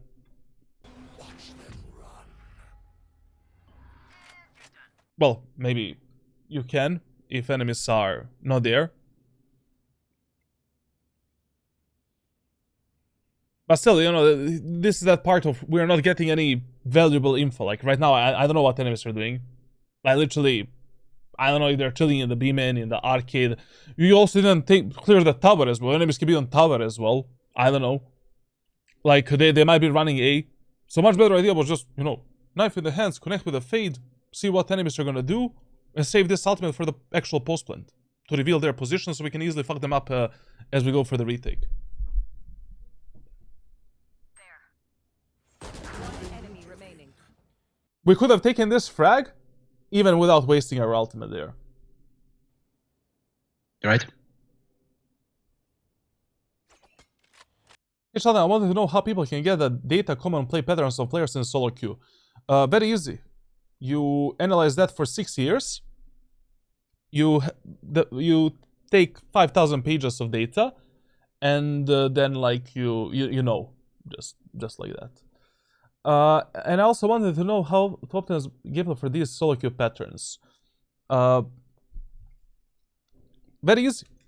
You play Valorant for 6 years, you coach like 10,000 plus players, and you're gonna have them.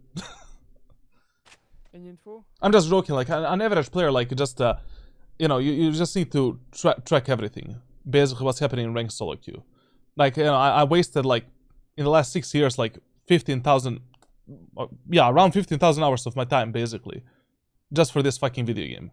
So, you know, I have taken the notes of everything that players do, like every mental shit they're doing, every like how they react to different stuff. Like, you know, when they're eco, how they do, you know, what they do on this part of the map, on that part of the map, with this agent, that agent, this ultimate status. Like, I literally have spreadsheets for every single map, every single agent, every single ultimate, every single scenario, and what are the chances of something to happen. Now, all of that is right now for me on an autopilot mode because I've been repeating this shit for the last 6 years, basically. Not the same shit, but similar. So, it's, I don't know, like, it would be great. Actually, that's a great idea. Even though I didn't help you with this answer whatsoever, literally I didn't help you at all, but maybe when I quit coaching players in Valorant, I can make a website out of that data. And some fucking AI, but a real AI coach based on real fucking data from Reg Solo Queue. No, not that bullshit that we have right now. That just gives you the tips of you know, you should have better micro corrections. Spike planted. An A? Okay, I'm waiting. That's generally so impressive, brother. I'm not impressed. Like, I'm kind of sad I spent like 15,000 hours on that. But yeah, I'm just very dedicated to the jobs that I do. Let me ask you, KRB. If we had the ultimate right now, wouldn't it be a bit better? Yes.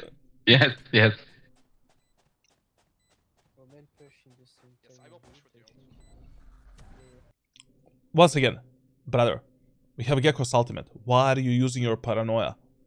Just follow up the ultimate. Ultimate is gonna clear the pit for you. It's better that you use your paranoia once the Gecko finds the Viper. Once again, like, what the fuck is this, bro? Like, we wasted 2 flashes for nothing. But how...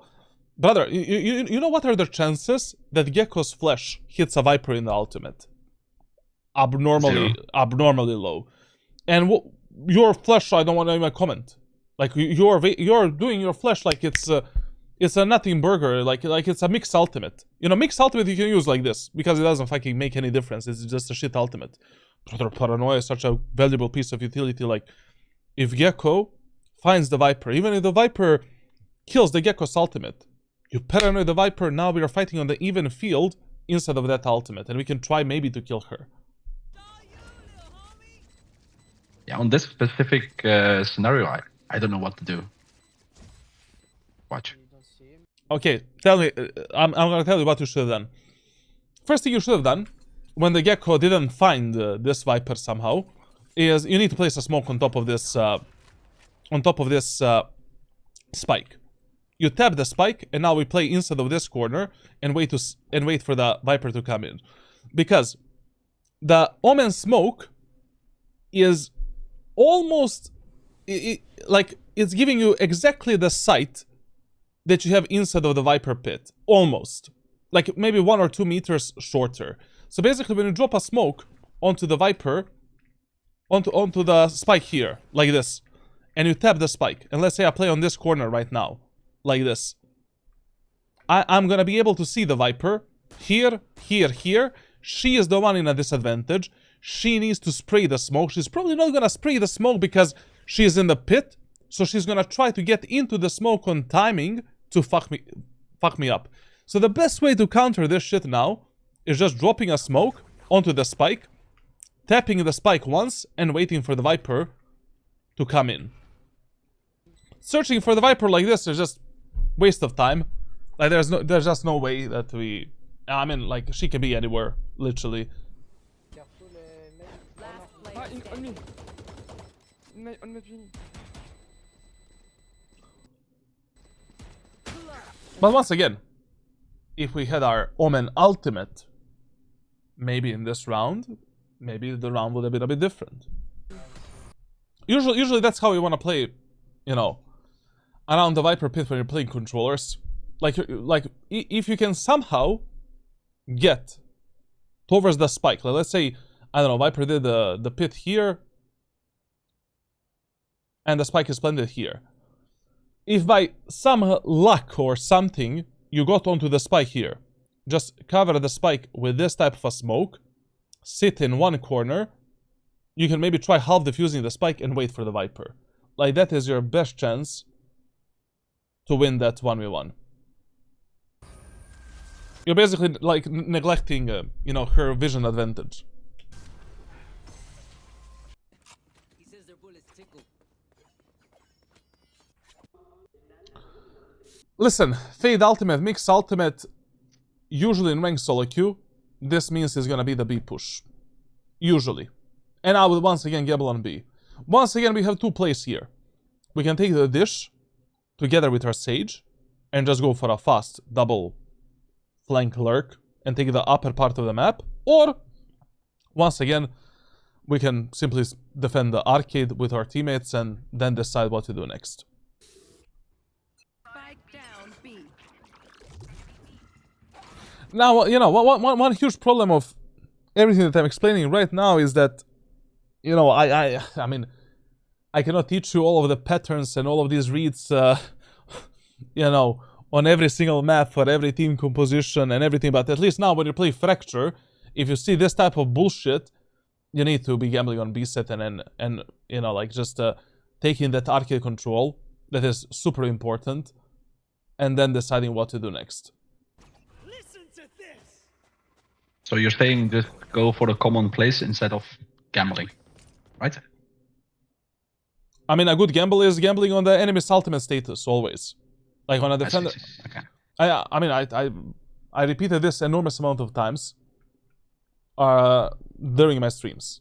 On defender side, you only have 7 rules to position yourself properly. It's the 7 core main rules. Obviously, like, there's hundreds of other sub-rules and rules, but we don't have time for that. You know, it's gonna take me like 20 hours to explain that. Rule number 1, you position based on the map that you're playing. Rule number 2, based on the enemy economy. Enemy economy can always tell you, most of the times, what enemies are gonna do. Rule number 3, ultimate status. You know, enemies have a raise, fade, killjoy, mix ultimate on the attack. And they found a bit more success on B rather than A. It's gonna be the B side 8 out of 10 times. Rule number 4, AB rule. We covered that millions of times on streams, and you can just type in the chat exclamation mark AB rule. Then rule of fear. As soon as you see that enemies are all like, you fuck up enemies somewhere completely, they don't even touch the bomb site, have a chance to plant the spike, probably they're gonna try to do something different, because players in ranked solo queue have this mentality: oh, if my strategy and my play didn't work one time, it's not gonna work a second time, which is absolutely stupid, obviously. And rule number 7 is the rule of 3 executes. Like, in ranked solo queue, if enemies push the same site or do the same execute, same strategy, 2 rounds in a row, very, very rarely they're gonna have a confidence to repeat that play 3 rounds in a row. And the rule number 7 is like, that's gonna happen for you like 20% in 20% of matches. If enemies are not readable based on any of these 6 core rules, we just follow the usual enemy tendencies or usual teammate tendencies. So what does that mean? Like, in those type of matches where you cannot read the enemy whatsoever, either support your teammates that are dying the most, that are doing something useful, that are pushing something, taking some info, or wherever enemies had more success, try to nail them down there and try to punish them. Like, your position, now I see why you struggle on the defender side. How the fuck are we playing ace at 8 rounds in a row? There's not a single match where you play same site for more than, I don't know, 3 rounds in a row. 3 or 4. Like, that's like a maximum. Like, your positioning cannot be like this on defense. You need to contribute a bit more. You need to always be in charge of this contact, first contact between your team and the enemy team. And if you are not thinking about it, then you're just gambling 24/7. you're gambling that your Fade and Reyna are always going to defend the B set for you. And you're going to be playing enormous amount of retakes in the future matches. Alright, yeah, I got it. I'm still sick. I'm sick as fuck, bro. Pistol and knife have the same running speed? No. Knife is faster. I can pick the best sense for me. Here you go, man. Here you go, bro. There you have a sensitivity guide, I think. It should pop up right now. Click on that guide, you'll find it immediately, bro. Face your fear! One side. I have main. I love, like, I just need to ask, like, how did enemies not, like, what the fuck are enemies smoking? Like, we didn't see a canteen smoke once. But this is Diamond Lobby, bro. You look like my Bosnian dad. Is that a compliment? I have spike. Don't touch. Son? Try to come with me. Just don't peek. Try to come with me, bro. Try to come with me, bro. I'm from Paris. Would you sage? Cover going out. Oh, I smoked off the bomb. I made a stupid play here. I smoked spike. Boss TNT, we can just do a VOD review. It's fine. For those problems. Try to come fast. I will flash out of my One smoke. enemy remaining. I just don't understand one thing here in the play that you did. Brother, it's not like this spike is, you know, 10 miles away from us. We could have literally just went together as 3 through the B-main area of the map and support this gecko. Like, I just don't know, like, why do we have to do this shit? But okay, whatever. Like, it somehow worked. Would you sage? Cover going out. I mean, I had no information where the other two were. So But still, my decision was just you know, Just go help him. we are Yeah. fighting as 3. If those 2 enemies kill us and we don't treat each other out, like, I don't know what the fuck, you know, why are we playing Valorant at that point? But okay, you know, like, your decision here to help the gecko out is really good. Try to come Thank you. fast. I will flash out of One my smoke. enemy remaining. Any rank today? You mean ranked in Deadlock? Because we're 2 games away from Eternus 1. Think about it. Nice, well done. Killjoy Ultimate. How do we counter the Killjoy Ultimate? And what are we forced to do? Right now. We are forced to take the full arcade control and bottom part of the map. Like, we cannot play against the Killjoy Ultimate on Fracture without this bench control right here. So you have 2 options. Option number 1, double push with your teammates with a smoke, and we just go down. Your teammate is covering your back, and we're trying to counter that Killjoy ult. Option number 2, smoke the under and fight for the full upper control first, and then we can sneak into the smoke, counter the Killjoy's ultimate. We have a paranoia in this very claustrophobical part of the map where we can just drop a Paranoimus Rex, kill the Killjoy, kill the ultimate, and that's it. Even if they don't go B in this round, because I really don't know what they're gonna do in this round. Like, chances are a bit higher they go A. This is still a condition for us, only because this ultimate exists. Or one alternative option that is still fine for this round, we take the dish control and go for a fast double flank and double lurk with our Sage. But once again, we're starting in a very suboptimal way compared to the enemy's ultimate status. Clove no peek. I don't think I have those rules on oh, they actually are there. Sorry, I didn't know, like, they exist on YouTube. When is the 5v5 customs on stream? I need to start doing that again. Like, that was really fun. And just during the May, April, and March, like, brother, my time was 0. Like, I've been grinding Deadlock to reach the highest rank there, so I can start coaching there as soon as possible. I was making a website, improving my private coaching, doing 2 sessions per day. Like, literally, I didn't have time to fart properly in the last 3 months. Let alone play Valorant or... Shadows traveling. But we're gonna start. So listen, I didn't keep the count of how many times I was right, but I was probably right around 80% of times so far. So You were. that is why, like, you really need to follow some of these rules, tips on a defender side to have higher chances of countering the enemies. Because if you're playing like this in general on a defender side, you're just always doing a 50-50 gamble. Like, you taking the aim and control means nothing if you're not actually countering the main strategy that enemies are going to be executing in that round. Like, I don't give a shit that you play Cypher and that you're playing Haven and that you should be defending C-site. If you think enemies are going A, you're going to play fucking A. I don't give a shit that you play Killjoy. If you can kill an enemy with the operator and make an instant numbers advantage, you pull out the operator, kill that enemy, convert that numbers advantage into a round win. Like, in Valorant, there's no rules, no anchoring, no, like, you do whatever the hell you need to do to win that match and to control it yourself. Another problem is, even if you're getting punished, even if you cannot stop the enemies, even if you are shit, at least you're learning something new. You know? Like, if you're always playing a 2v4, 2v5 retake, 1v2 retake, 1v3 retake, 1v1 retake, brother, winning those type of rounds, you need to pull them out of your ass.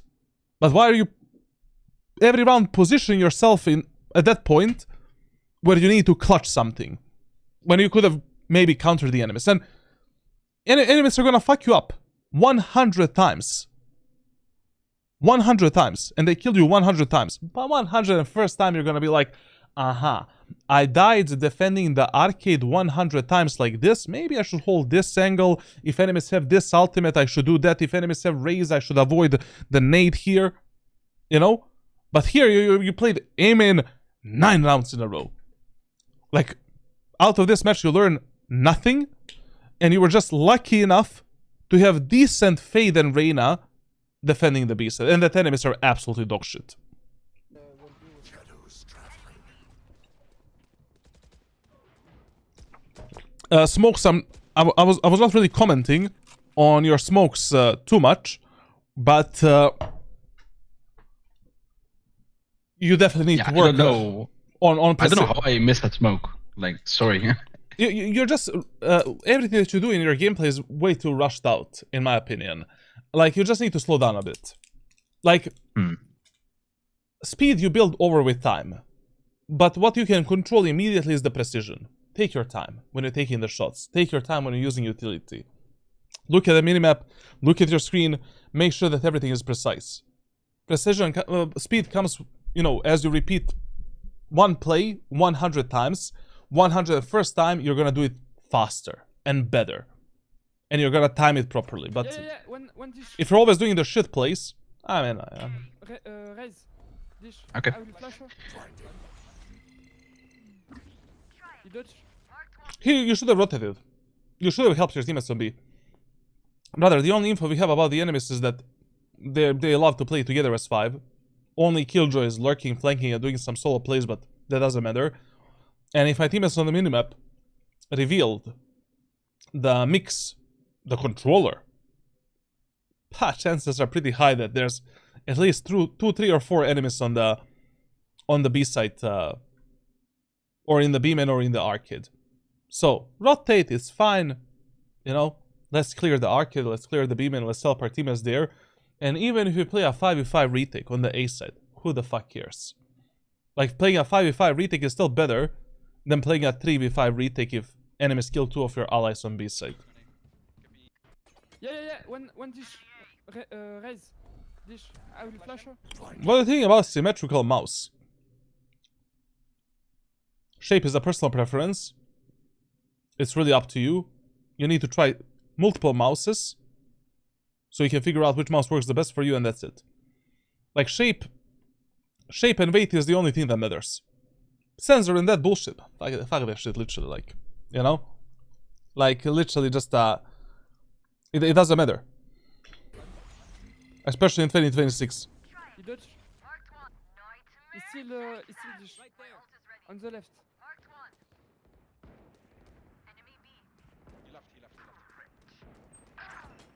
Of course, he left, but that's a killjoy that has been lurking for the last, you know, 5 rounds. You need to be more present in your games. You know, I feel that you're not intaking enough info from the previous rounds as well. And I'll give you one training that can help you with this problem.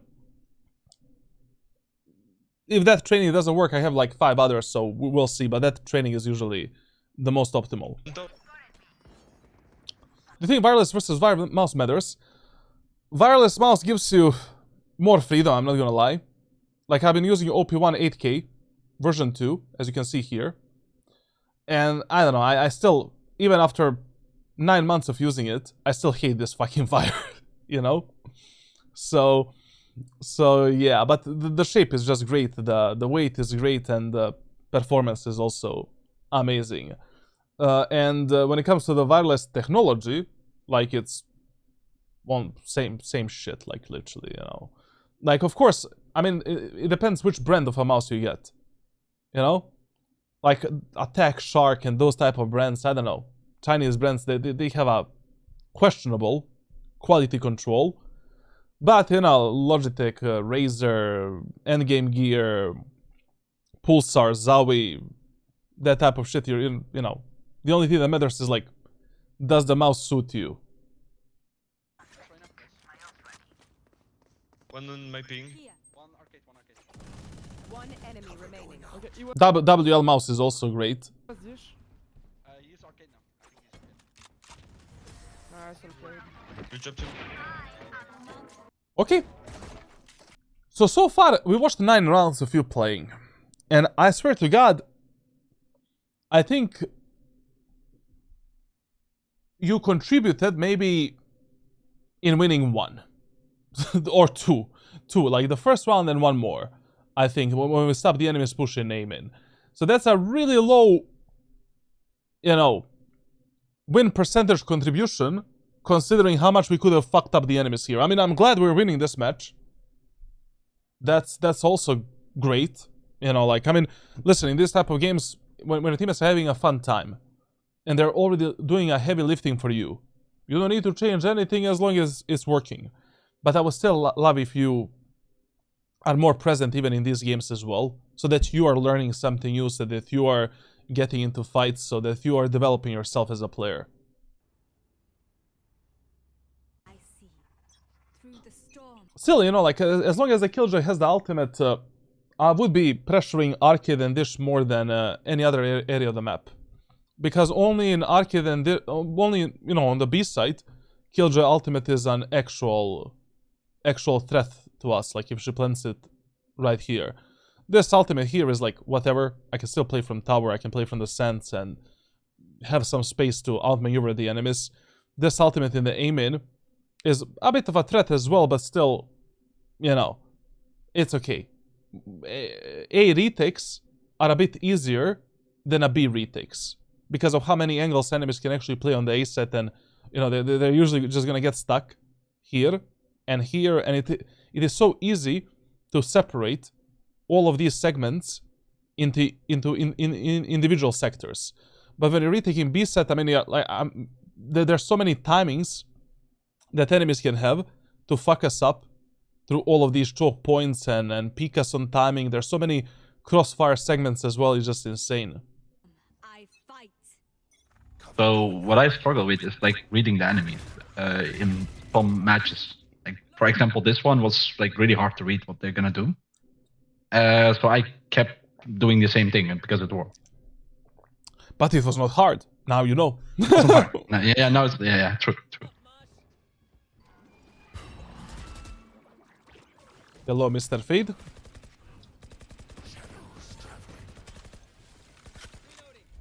Here's some, you know, like, listen, like, when you lock down the Omen, and especially if you get a kill, like, someone needs to take a look at the dish. Especially if, you know, I mean, it doesn't matter if enemies were going through the dish or not. Like, you know, once we take the aim in, there's really no reason to keep 3 players stuck here. You should leave here. Or you should tell your Sage, Sage, can you cover the dish? I'm gonna be holding paranoia here. I'm gonna fuck up the enemies.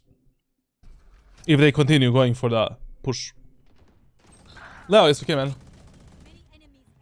Ditch, ditch. We should have got this info a bit earlier, in my opinion. Like, at least 2 seconds earlier.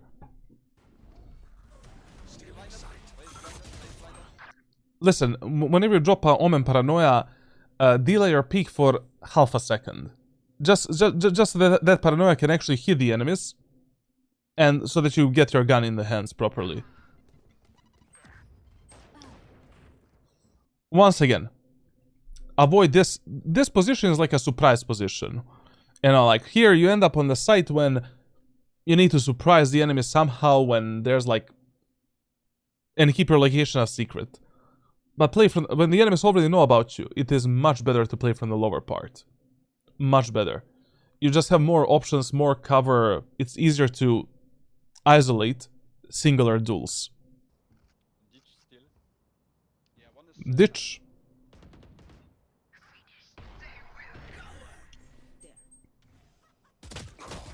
Last player standing. You see, like here, for example, there's absolutely no reason for you to be this overexposed and to take a fight like this.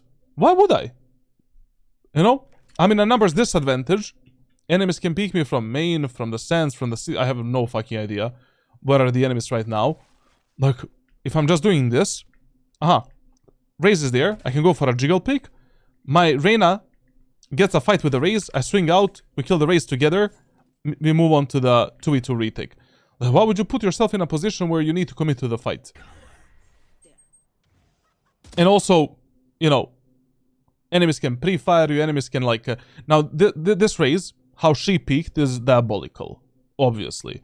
But the problem of this fight is, if the Raze did this, for an example, and she revealed you up there, now she controls that fight. She decides when to peek, how to peek. She can dead zone you on timing, like you don't know what the fuck is gonna happen. And you don't have any control to this fight. Makes sense how I die so much like in open positions. So I take the wrong fights, essentially. Exactly. But here, Yeah. you know, I control the fight. I control when I'm gonna fight, how I'm gonna fight, and at which timing I'm gonna fight. Standing.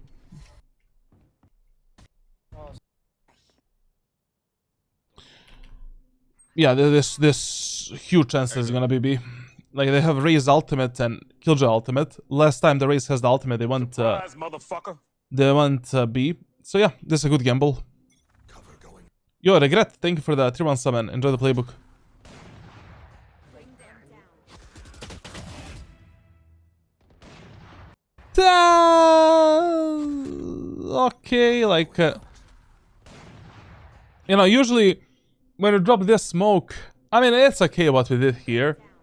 It's okay, just the crosshair placement for this angle, like, listen. In arcade, I would always place my crosshair ready for this fight. Right here. Because this is usually the initial peak that enemies are gonna do. So basically, you know, if I'm scaling like this, my crosshair is gonna be here. If I want to reach the boxes, for an example. Here, your job is done. Here, you should just reset yourself. You have only 11 HP. We need to wait for the Sage to rotate. We need to stay alive, get healed, and that's it. And even if the enemies take the B site in this round, it doesn't matter. Literally doesn't matter. They don't have a Viper ultimate. We're playing a 5v4. This round is over. Already by this one kill. Here we can just easily maybe take this position, wait to see what enemies are gonna do.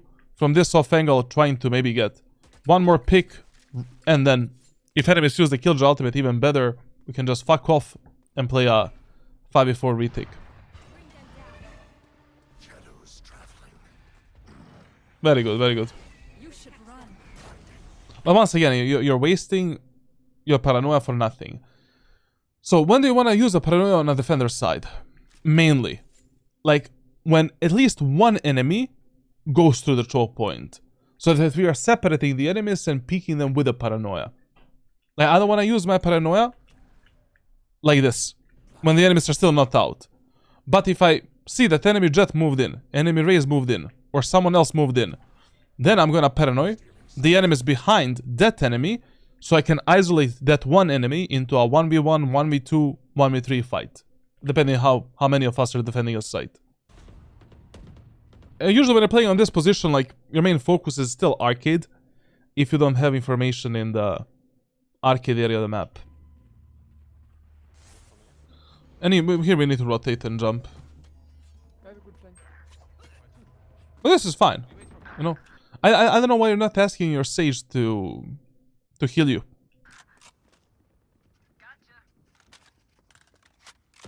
To be honest, I don't know either. Punching. Maybe I asked, I don't know. Healing. Not ready yet. Spike planted. Shadows traveling. One enemy remaining. Oh, simple round. Simple round. It's okay. Very good. Very good. Very good that you didn't die after getting that pick. It begins. Can you throw the slow orb? In this round, I would once again gamble on the... Like, once again, Right. I would just take arcade or do a double push through the dish with a gecko. Probably the best idea in this round is to do a double push with the gecko through dish, because we noticed in the round number 9 that enemy raise went through the dish last time. So meaning that enemies kind of realized that we're overstacking the aim area of the map. And if Gecko dies and Raze can use the ultimate from the dish, we're fucked on the bomb site, basically. So right now, keeping the dish control and the, once again, upper part of the map is far more important. Like, you need to adapt how you start and how you play based on, you know, what enemies are doing the most in that match and where the enemies can fuck you up the most. Cover going out. And once again, you know, here, even if I started dish, I can just run behind this little homie, this Gecko's ultimate, and I'm on a really fast flank and lurk to... I mean, also we have the ultimate, we can just rotate it. Here you should definitely use the ultimate to go on to B tower. Like, the only info that we have is that our teammate died in the B main.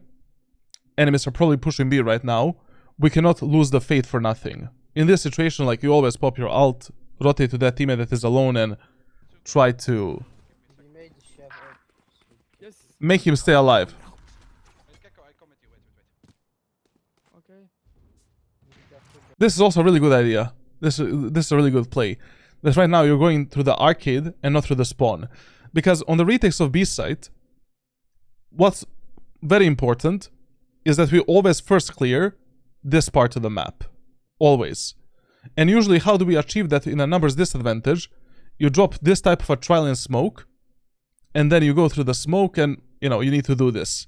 Which is 10 times more risky than, you know, with one of your teammates just fighting up front and clearing one angle at a time. Very, very good play here. I'm waiting for you. That you decided to play with a Gecko, not with a Sage. Spike planted.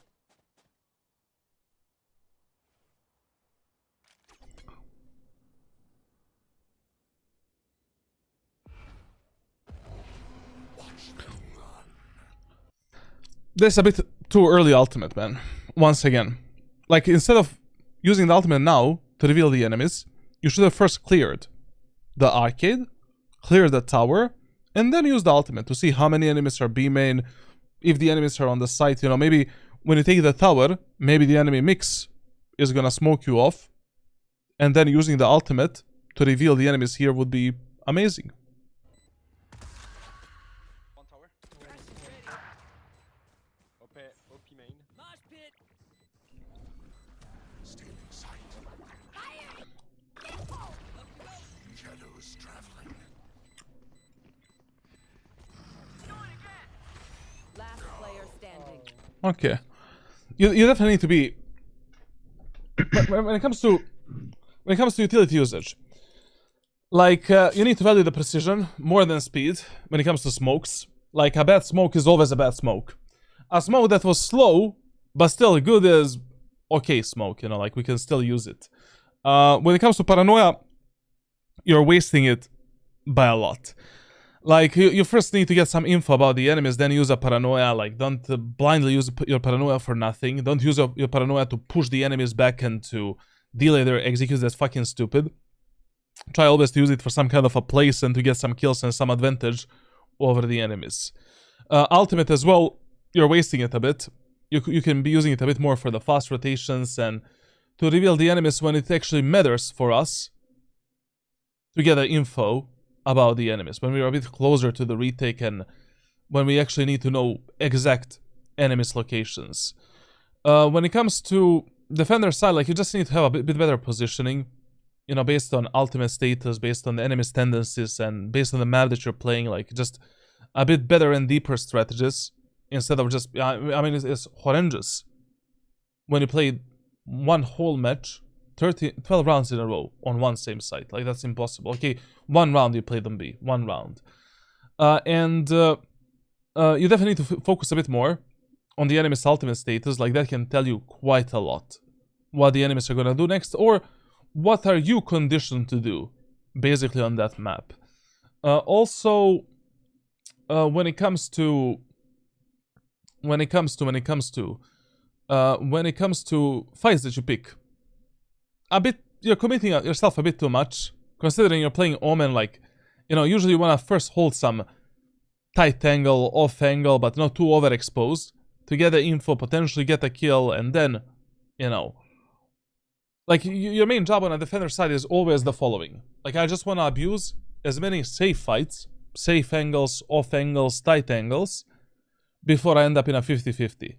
Like, I want to have at least 4 fights where I can potentially get a kill, but 100% stay alive before I end up in, you know, an inevitable fight that I need to take, and where my mechanical skill is actually going to decide whether or not I win it. Weapon versatility can be better, obviously. I think in this match we could have been getting the picks with the operator quite a lot, in both aim and dish, arcade as well. When it comes to your core mechanics, micro corrections are really bad. Like, you're not even thinking about it. Like, you're aiming based on your feeling way too much. Movement is really fucking you up by a lot. Like, literally, you're missing so many shots because you just don't stop and shoot. Like, that timing is very off for you.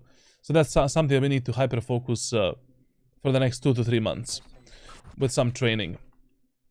Other than that, that would be, you know, I don't know, like, you know, it's a bit more boring VOD on a defender side, but if this is how you usually play, there's just too much gambling. You're practically praying that your teammates carry you every match, if this is how you play in general on a defender side. I mean, not really. It depends with the comp. I mean, we didn't have a dive agent. Mm-hmm. So I was playing more anchor on one side and fast rotate if I get the information. And if they fake 1 round, I just stay on the side and keep doing the same thing. What the enemy reveals to me and what they're gonna do. I mean, based on ultimate status, I made some gambles before. Like, for example, with the Killjoy ult, I knew they were gonna go B. Yeah, that's it. I mean, on attack, I think I play with my team, but sometimes it's just they make a play, but I can't trade them. Like, they do something about, how do I explain it? For example, if my Jet is going in, I try to follow him up, but he dies before I can catch up with him. Like, for example, with the Omen TP. Okay, we'll see now. We'll see now what's actually happening with you on the attack. Just, you know, in this specific match, like, we're in a really weird position where we don't have a dive duelist, so you will have to act as a duelist in a lot of rounds. And usually when you have this type of team composition on Fracture, it doesn't matter that much, because Fracture, as I already said, like, just the bomb sets are built in that way where you don't even need a dive agent to go out. I mean, like, here we have a Gecko Flash, Your Paranoia, Fade Eye, Fade Dogs, Reyna Flash. We can scale out through these 2 points quite easily, even without a dive agent. Bella, yes, I'm able to do that. Like, and a VOD review is enough tier 3 sub VOD review is enough, usually, for that. If that is your main concern. What's really important in this match is that only area of the map that is really hard for us is the B main. Like B main, I will not be prioritizing whatsoever in the first 4 to 6 rounds. Like in this area of the map, I will just be leaving maybe one teammate to lurk and flank, and the rest of the team should be focused on other parts of the map. Anyways, that leads us onto the attacker side of Fracture. Let's take a 2-minute break. I need to take a piss, and then we continue, okay? Okay. Enjoy the music. Song is courtesy call 1000 Foot Crutch.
We're back. Okay. You there?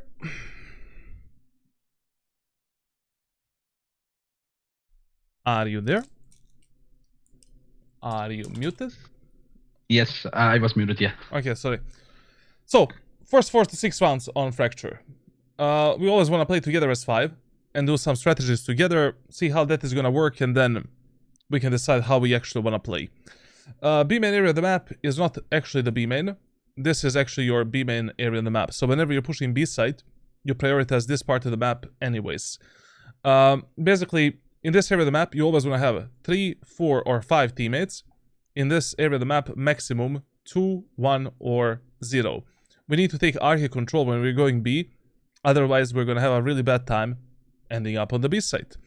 On the A site, obviously, you almost always prioritize taking the aiming control, because then we unlock 2 additional choke points, and then we can decide what to do. So you should only find yourself here and here if your teammates are consistently dying there, or if you see an opportunity to get a pick, some solo play, why not? In the first round of Fracture, always do a 4-1 split onto the B site through Arcade. Basically, what you do with Omen is the following. You get a classic pistol, light shield, 2 smokes, 2 shrouded steps. And your job is the following.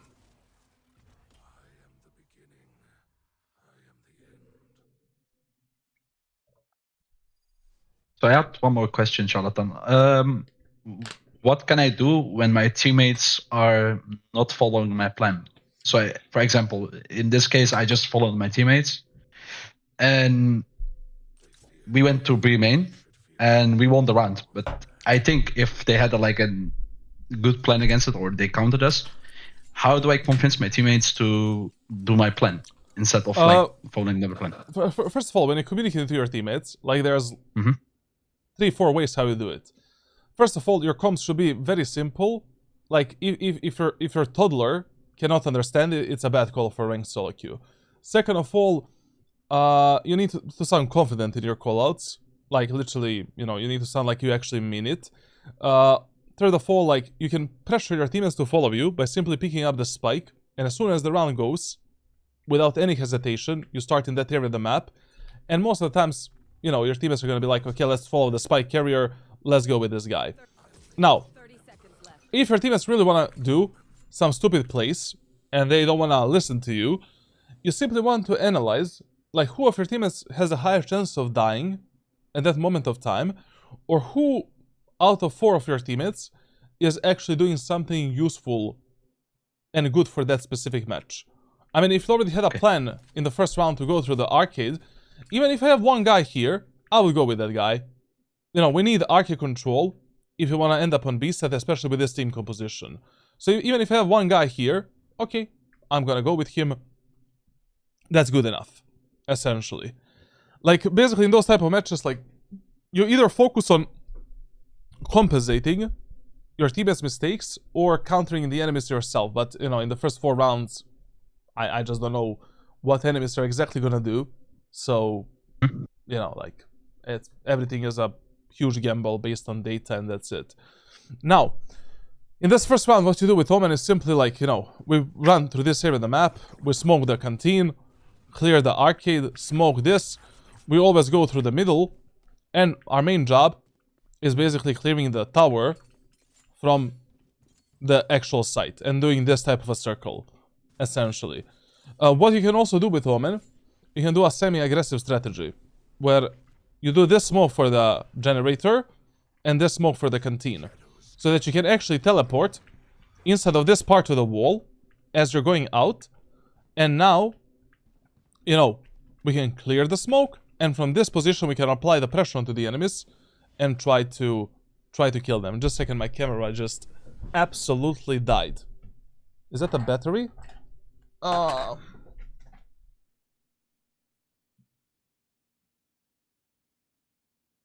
battery, bro. Just a second. I really hope this one is charged. I'm curious, what kind of screens do they use on stage during competitions for Valorant? They usually use the 360 Hz monitors, as far as I know, in Valorant. 240 to 360. Bella, I just a lot of data tracking and a lot of documents, a lot of experience. So yeah, let's see how this round is gonna go. Let's go with it. Now listen, brother, you have a classic pistol. Do you really want to take this fight against an enemy that potentially has a ghost, sheriff, bandit? Absolutely not. And anyways, whenever you're pathing through the beam and area of the map, you always go from the right side, taking this cover first, then taking this cover, jump spotting the enemies, and then we go for the execute. In the first round, if I'm forced to go through the beam in, I'll maybe try to repeat the same play where I smoke the generator and I smoke the canteen. Just look at the minimap, like we leave this gap right here. And then even through the beam in, I can still teleport inside of this gap right here, clear the smoke, and then from this position apply the pressure onto the enemies once my teammates are taking the contact with them. Especially in this match, like you will have to play a bit more aggressively because, I don't know, we don't really have a dive agents in our team and you need to be a proxy duelist, basically. You Now, this is one of the reasons why you might be losing the space with your allies. Brother, as you're using the smokes, you're still pushing with your teammates. Like, you cannot be afraid to do this. Let me show you. When you have the teammates in front of you. So, I would not be afraid to do this and do this if I have 2 or 3 teammates in front of myself. Or even 1. Those teammates are my human shield, basically. You know? And we need to value that refray game and keeping the proper distance between them more than anything else. Like, you cannot be chilling here, doing 2 smokes from this position, and your teammates end up here, and you're still here. Then you have 0 control over that round. Move and use the smokes. Because here, also, you know, we kind of miss the timing of our paranoia as well. Because, you know, like, if I'm going through this area of the map, and I have a paranoia, I'm not gonna use it here. You know, we need to use it for the tower, and for the left side. So we can actually go out. And also, with this paranoia, in a lot of rounds, you can simply use this teleport, and now from this position, scale out, and take the space.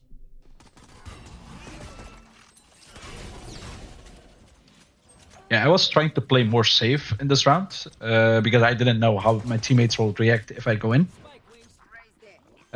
So I don't end up like baited by my teammates. The play that I showcased is a pretty safe play, as long as you teleport properly in this corner, because you clear the smoke.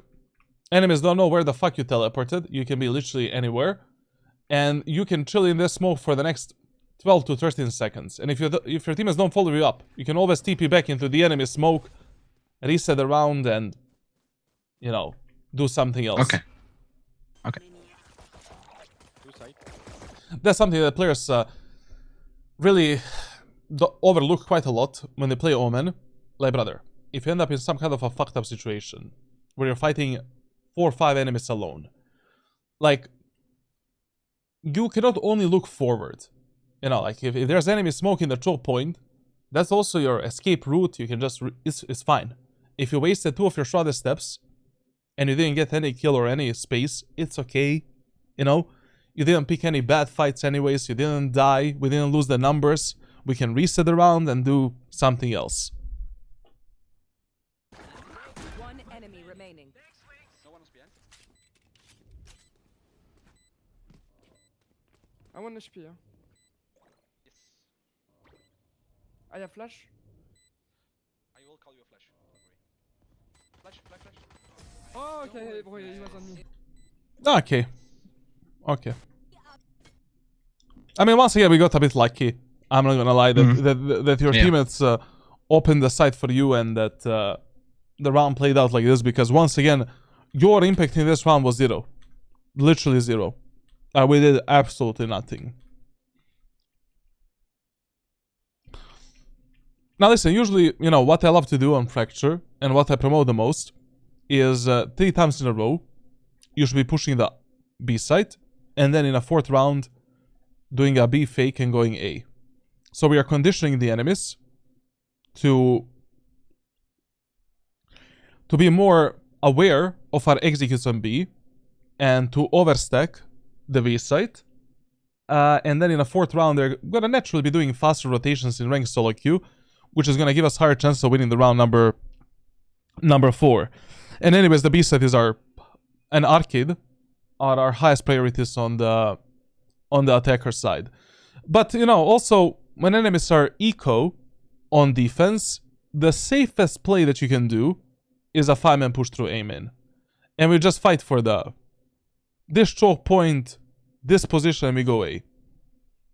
So what you're doing right now is okie dokie. Killjoy is playing B. Okay, you saved the life shield. What's his rank in Diamond 1? Do you usually play a bit of Valorant and then do the VOD reviews? That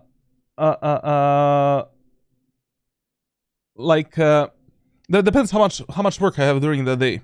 Like, I haven't been playing ranked properly for the last 2 years at all. Like, I just have so much coaching to do per day. Like, I just don't have willpower or strength to turn on this game and play it. Like, when you watch Valorant every day for like 6 to 8 hours, you kind of get, you know, sick of it, obviously. Like, so I need to keep it low. Fate, can you duck for main? Like, We're gonna start grinding again soon. this corner and this corner. If they are playing like. Listen, if you save the light shield from the first round, don't upgrade it to the heavy shield. Play with the light shield. Okay, because I watched one of your videos and you specifically said like buy a heavy shield. Yes. Yeah. You always want to buy a heavy shield in the second round. But the only time when you play light shield in a second round is if you want to combine the light shield with the outlaw, or if you save the light shield from the first round. Then it's kind of stupid, you know. Okay. Wasting 1,000 credits. Like here, it would have been better if you played with light shield, bulldog, and, you know, whole utility. And in this round, you should have been going with your teammates through Omen. I would just completely ignore what this Reyna is doing. Like, because if you don't take the Omen, a push through the dish is not gonna work. Okay. I mean, it can work, it's just gonna be 10 times harder.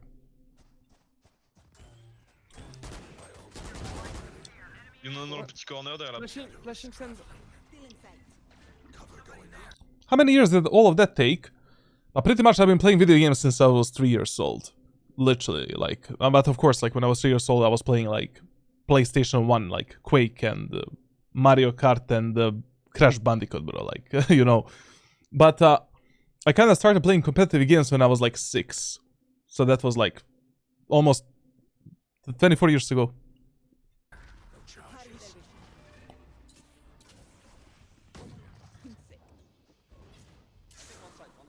Be careful.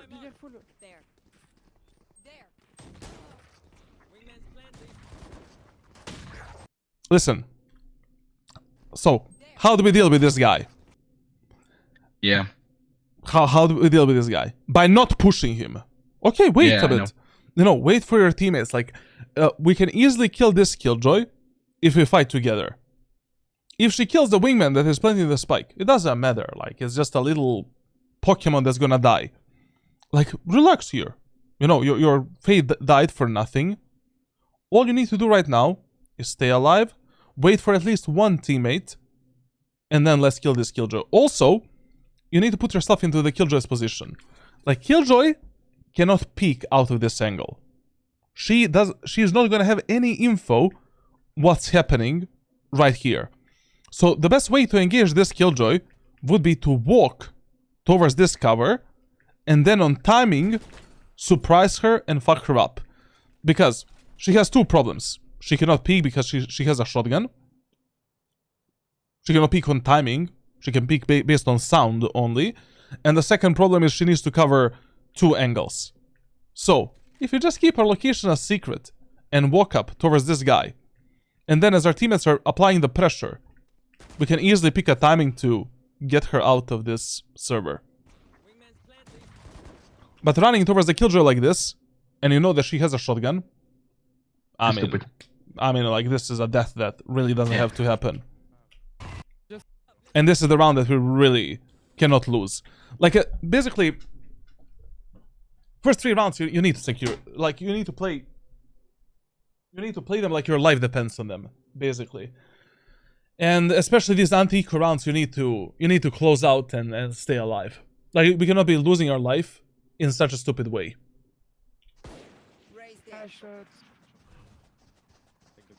Listen, like, I don't think there's a reason to save 2,050 credits for the next round. At least in this round, buy a bandit. You know, for these type of situations, bandit is amazing. I bandit on fracture. On most ranges, you know, on a lot of ranges, you can one-tap the enemies. There's a lot of 0 to 10 fights that you can take and just delete the enemies immediately. On most regions, you're just gonna need a one headshot and one body shot. Brother, like bandit is amazing weapon. Use it more. Prochain round comme ça.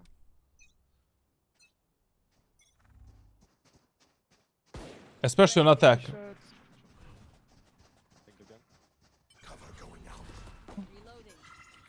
Ok, on part par... Listen, usually, you know, if you're pushing A site through the dish and through the Omen in these eco bonus halby rounds, I don't know. Like when you're going through the Omen, like I would always do this type of smoke setup, always. But even if I'm only going through the dish, I'll maybe try to do some kind of a setup like this where we can just end up on site and scale on the side without even seeing a single enemy on the right side. Because this round, I don't know, like there's 5 of us in the dish basically. If enemies drop a smoke in the dish, we're just completely fucking cooked. And scaling out without that middle side smoke is gonna be pretty hard. Let's go back. We have... And also, like, in this round, you don't smoke the tower. I mean, if you want to smoke this area of the map, I would just drop a one-way. Like this. If we're only going through the dish. Because at least, when I'm dropping down, you know, this is the only angle from which enemies can see me and kill me. Okay. And, you know, I can scale out like this, take the side control, and pray for the best. But this tower smoke doesn't do shit. Because, you know, like, enemies know that we're eco halby, they know we have shit weapons. What stops them from, you know, just playing sand, killing me here, getting out on the rafters and playing this position? Like, this smoke you only do when you're taking the sand's control through the Omen. And that's it. I have no smokes.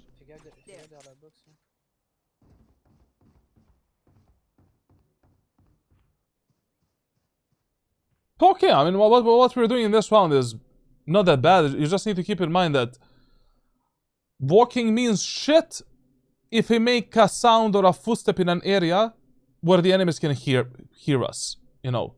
So here, if your Reyna is running there, but there's no more walking, we're just losing our valuable time. Right now, we should just be running onto the B site and trying to take the tower control and trying to take a site. But how do I know that one enemy maybe didn't hear us here, like, you know, that, like, just look at this, the audio, you know, cue right here is that your Reyna is giving. Like, an enemy can easily be playing in the B-link, behind the box or tower. This, like, whenever enemies can hear you, like in these, like, whenever there's a slight chance that enemies could have heard our footsteps somewhere, as soon as we make those footsteps, there's no more walking. Like, you're just instantly running. Okay. Because it's too much of a gamble, like, to waste time.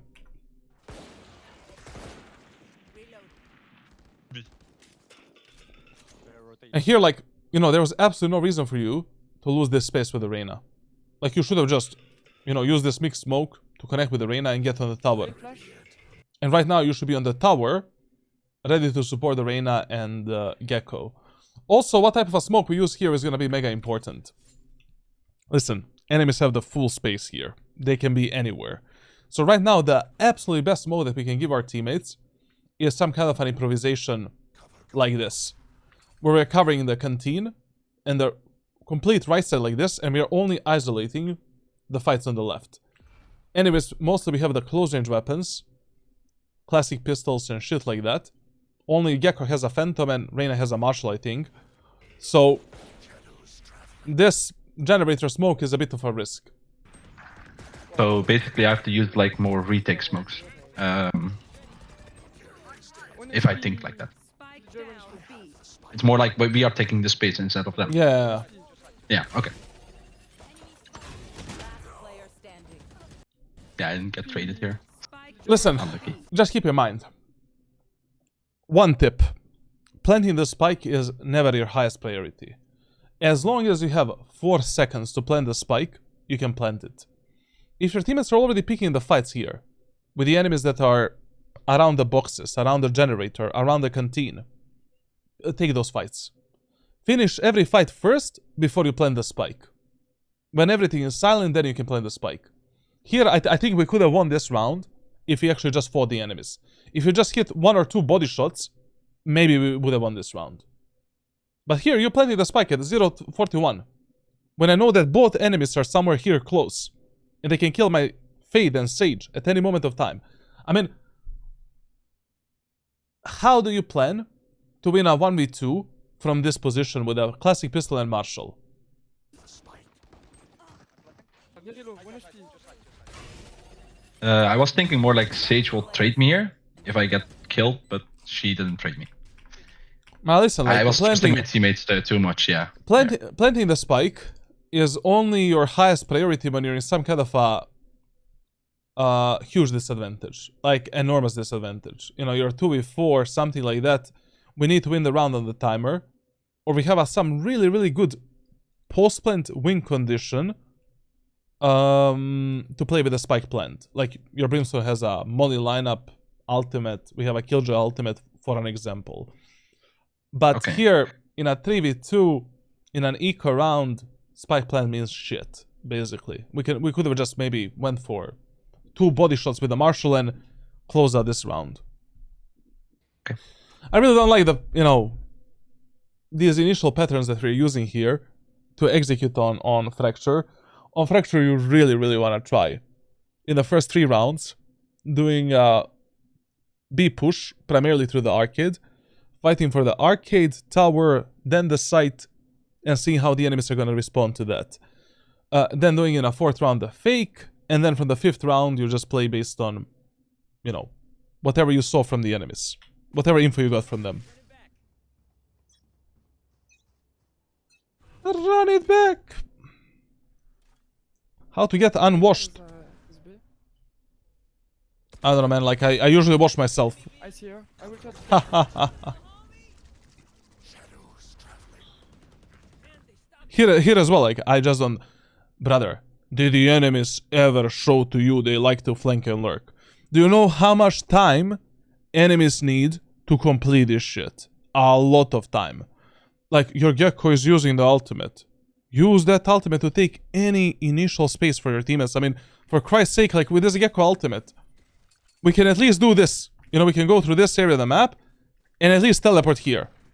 And take this space, which is going to be so valuable for our teammates that are going through B-man, because now I can paranoid the enemies however the fuck I want and try to, take the tower, take the site, and that's it. Like, I don't know why you're so much focusing on the information that you don't have.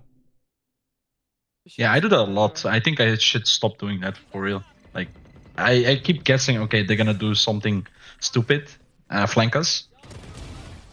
But they never do it, like, for once. And I just keep overthinking. I think that's the problem. Listen, like, when it comes to these type of plays, where enemies can do them, maybe, these 50-50 plays. Like, you start thinking about that once the enemies do that at least once during a match. Because you just don't know. Like, it's far better for you in this round, for an example, if you took this space in the arcade a bit faster, if you took the B tower control a bit faster, and, Nice cover, thanks bro, you saved my life. You maybe would have been a bit faster here to play with your Gecko, to play with your teammates on site. Sorry, with a Fade, with a Reyna. Maybe we would have refragged our teammates better. Maybe we would have had a better position to refrag our teammates as well. Now, how you took this fight was also criminal, I'm not gonna lie. I mean, you knew that enemy is here. You knew that enemy is in the generator. What is this drive peak, bro?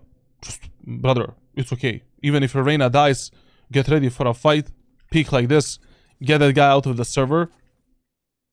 That's it. We are in a 3v1 minimum. Just hide. Do it. But that's you know, that's like your core mistake, kinda like you just are rushing things out way too much and then trying to always get ahead of yourself and stuff like that. Like you just need to focus a bit more on being overly precise with your decision making and how you take the fights and shooting and movement, everything. Like you're speeding up things way too much. And just you Here, play with your team, bro. We during the A executes, you really don't need anyone in this. Brother, it's just the fourth round of the attacker's side, fifth, I don't know. Our teammates are a bit shaky. I mean, I don't know how much I can trust them. I don't know, like they're taking some very stupid fights on the attacker's side, and they're dying in some stupid ways. And even, you know, you're pushing a set of fracture.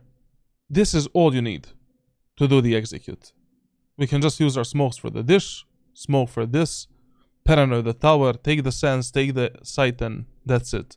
go slow, but wait for us to make the sound. And also listen, if you miss time, the usage of the ropes. So here, And round is starting right now. you, Now you need to shift. Like you cannot let the enemies know that we're actually getting on the opposite side, because now the guy in the dish is actually ready for you and he heard you. wait for us to make the sound. Because when you're going alone through the dish and arcade, you need to pick some very good timing.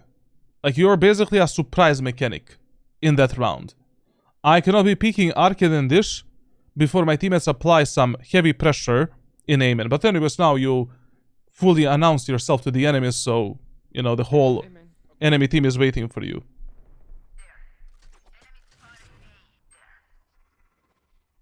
Cover going out.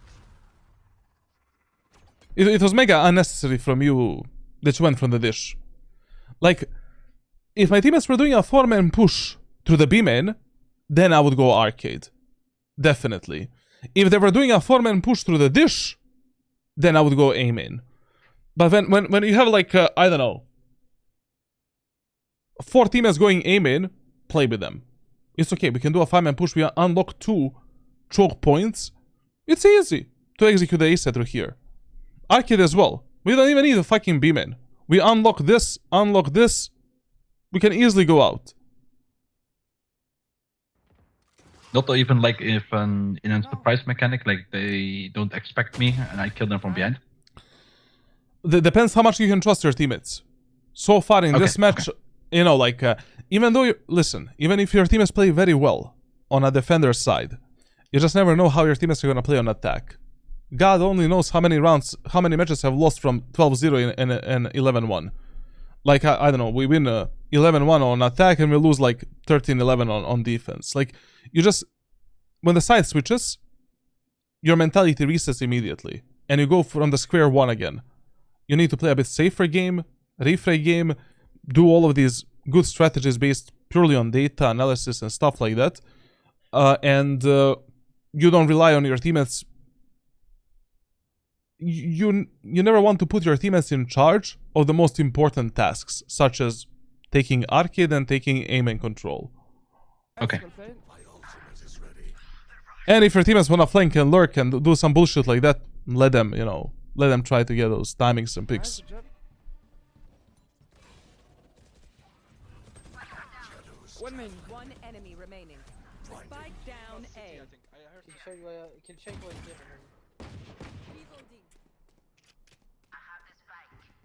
Once again, here, I don't know why you like playing so overexposed, you know? Like, all you have to do right now is just hold. I was trying to protect my arena. Okay, you can protect her Yeah. from this position, where you have more cover for yourself. But Okay. why do you have to be here? Take hold. I see, okay.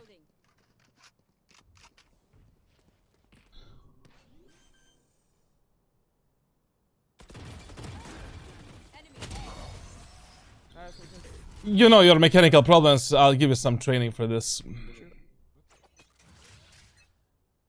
I can promise you it's way better than this VOD. I know. This one was like recorded when, like around a month ago, basically. Yeah, actually, this was like almost 2 months ago.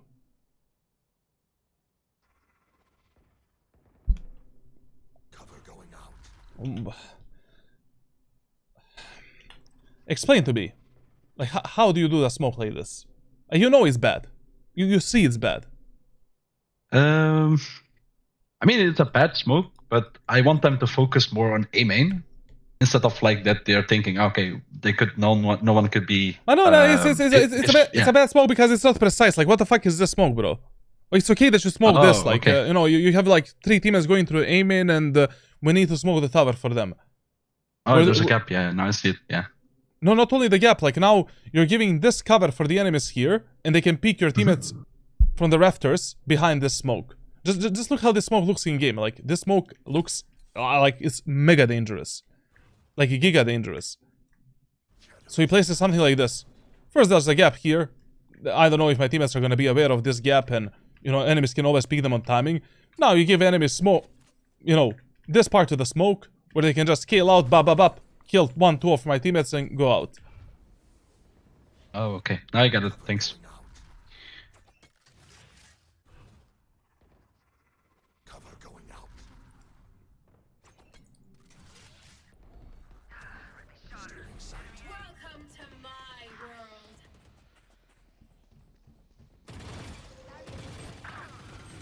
Oh, under. Top. Yeah. Hop. Enemy spotted. Planted. You should run. Fuck me in the anal cavity, man. Like, I mean, the play that you're doing right now, it's okay, but I probably would have used my ultimate to dodge the killjoy ultimate and surprise the enemies, but whatever. Also, teleporting into A main would have been a great idea.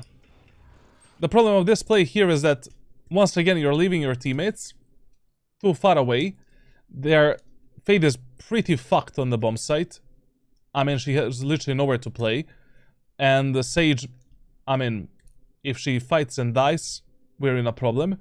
If Sage goes all the way back in the dish, she's gonna be too far away from the spike to defend it. So a much better idea here was either to dodge this Killjoy's ultimate with your ultimate, or simply to TP in A main, and from A main hold a cross for your fade. Because this kill is not gonna matter at all if our fade dies. Listen to this. One enemy remaining. Once again, like, I'm astonished when it comes to what type of fights you're picking, you know, like here for example. Why do you need to stand in this position? You obviously see that you cannot destroy the Killjoy's ultimate. You just take this cover, because I don't know, I have no idea where's the mix. Mix can be here. Mix can be here. He can pick me from 2 different angles. Now, you're scaling through this area of the map. Why do I need to scale like this?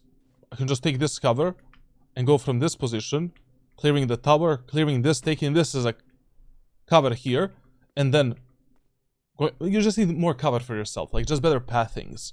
Like, always think in a way where you always want to have an option to choose whether or not you want to take a fight, or how you want to take it.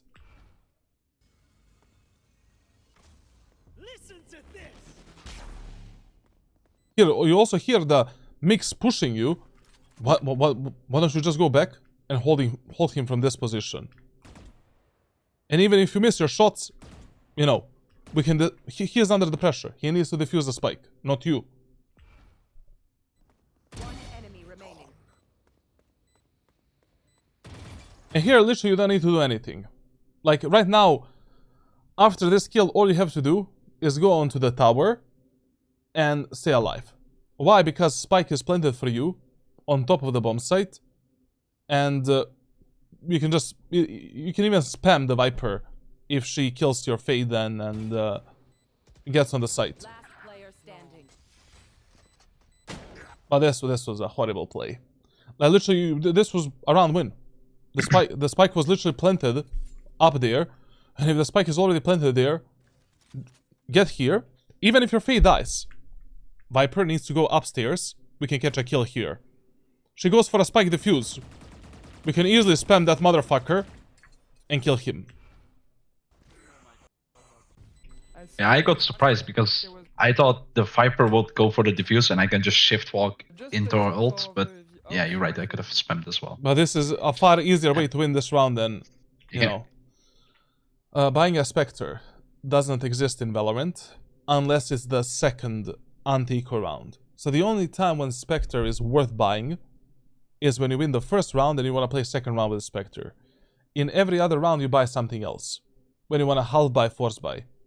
Bandit with some shotgun, Stinger, Bulldog, Light Shield, Guardian, Light Shield, Marshal, Sheriff, whatever. Spectre is just a bit of waste of money, like for 1600 credits. Next round we will have the ultimate. And in this round, once again, same as the previous rounds, a lot of your problems on Fracture are just purely map problems, you know, like that are very easy to fix. Here, 2 of my teammates are B-main, 2 are Arcade. I play with the Arcade teammates. If I don't take the Arcade and Tower, it doesn't fucking matter what I do in the B-main. Okay, I will do the same. Face your fear! So it's okay to leave one person alone in one choke point and go to the most important choke point on the map. Depends on the map, obviously. Depends on the map. But on Fracture specifically, it's totally fine if you just have one player in Dish and one player in B-main. These 2 areas of the maps are very easy to clear, very easy to contest. Usually, they don't matter that much for the actual executes, because we're only opening one choke point through these areas of the map. That's why you put more pressure on Arcade. We open this, we open this. Amen, we open this, we open this, and the tower as well. Another example. Let me give you another map. Like,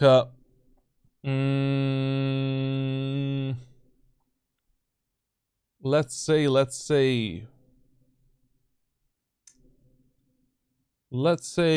I mean, there's not a single map that's like Fracture, like, but let's say, for example, you know, Split, yeah. You're pushing A set of a split. You have 2 teammates here, 2 teammates here. Who do you play with? With your teammates on tower. We take the tower, we open this, open this, open this. I can easily help my teammates on A side as well. 2-2 here. I play with my teammates on mid. They have higher chances of dying and they have a much more important tasks than these 2 idiots right here. Lotus. I'm pushing A side. I need to take this. Even if I need to take it alone. I need to open this line of sight for my team. Then I don't know, like, I mean, the problem is all of the other maps are like maps with some mid area of the map. So usually on these maps, like, if you have like 2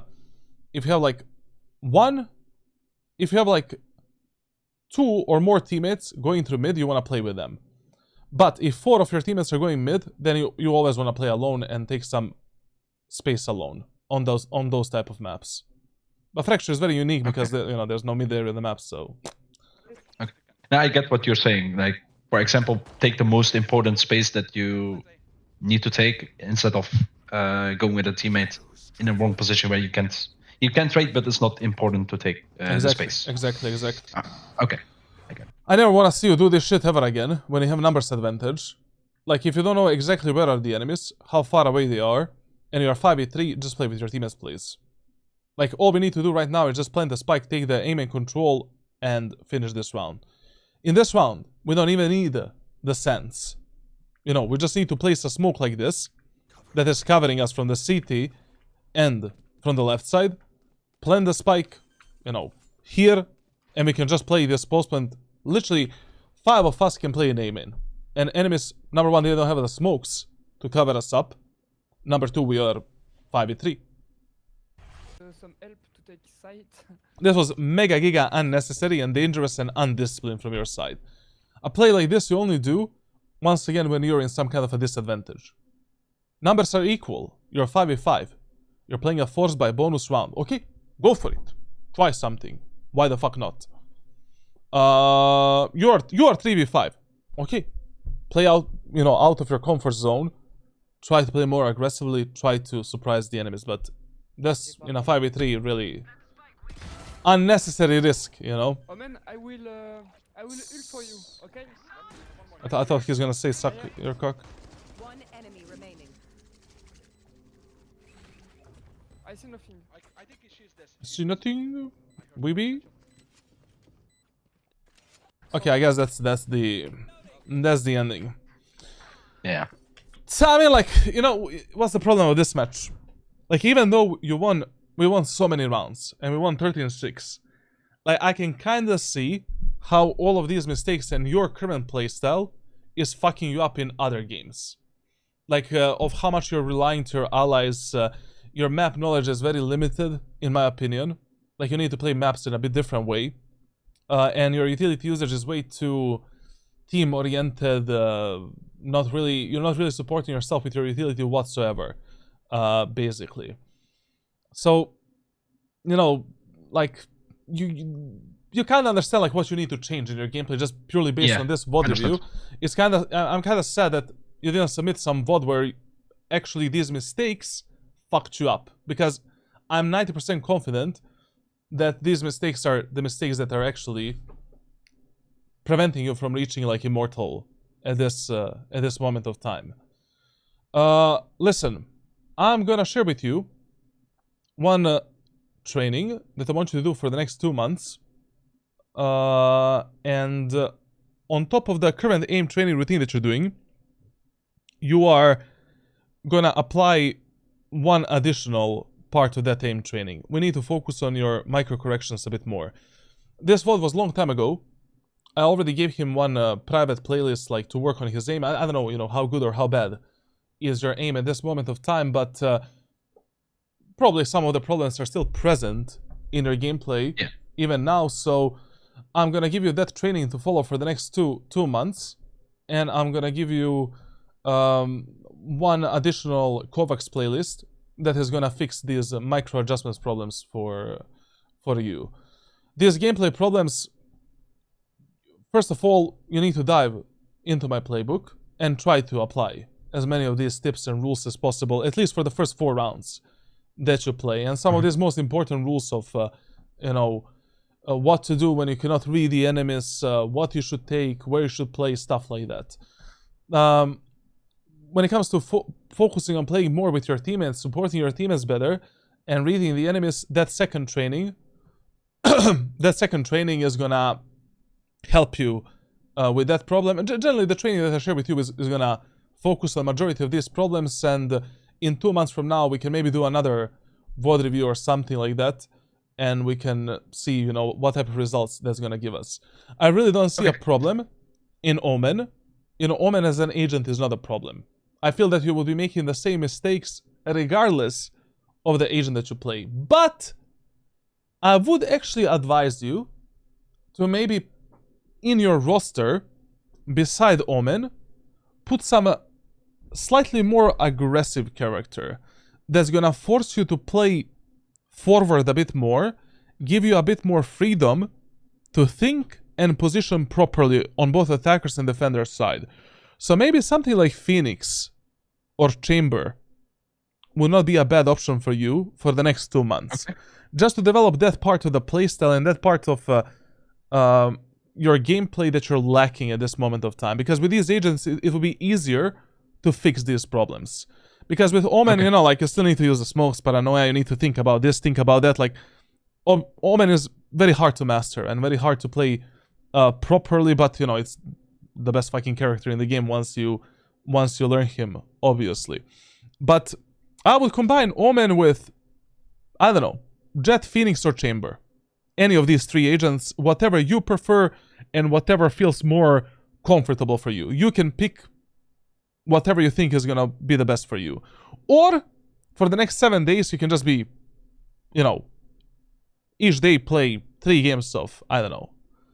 One day play 3 games of Phoenix, 3 games of Jet, 3 games of Chamber. Just based on that small sample, try to figure out what you enjoy the most, with which agent you have the most fun, and incorporate that agent as a secondary flex main pick. You don't need to main more than 2 at this moment of time. Okay. Omen and one of these 3. Okay. And Thanks. other than that, you know, everything else we're going to discuss through private messages. Do you have All right. any questions for me now? Yeah, the last question is, how do I choose to play for my team instead of playing for myself? Like, utility-wise, how do I... how do I make the right choice? Yeah. In the first 4 rounds, usually you want to play for yourself. Usually. Like, you want to focus on your own micro plays, and you want to be the one that is closing out the rounds, winning the rounds, and getting the numbers advantage. For the round number 4, on both attack and defense, you decide based on how good or how bad are your teammates.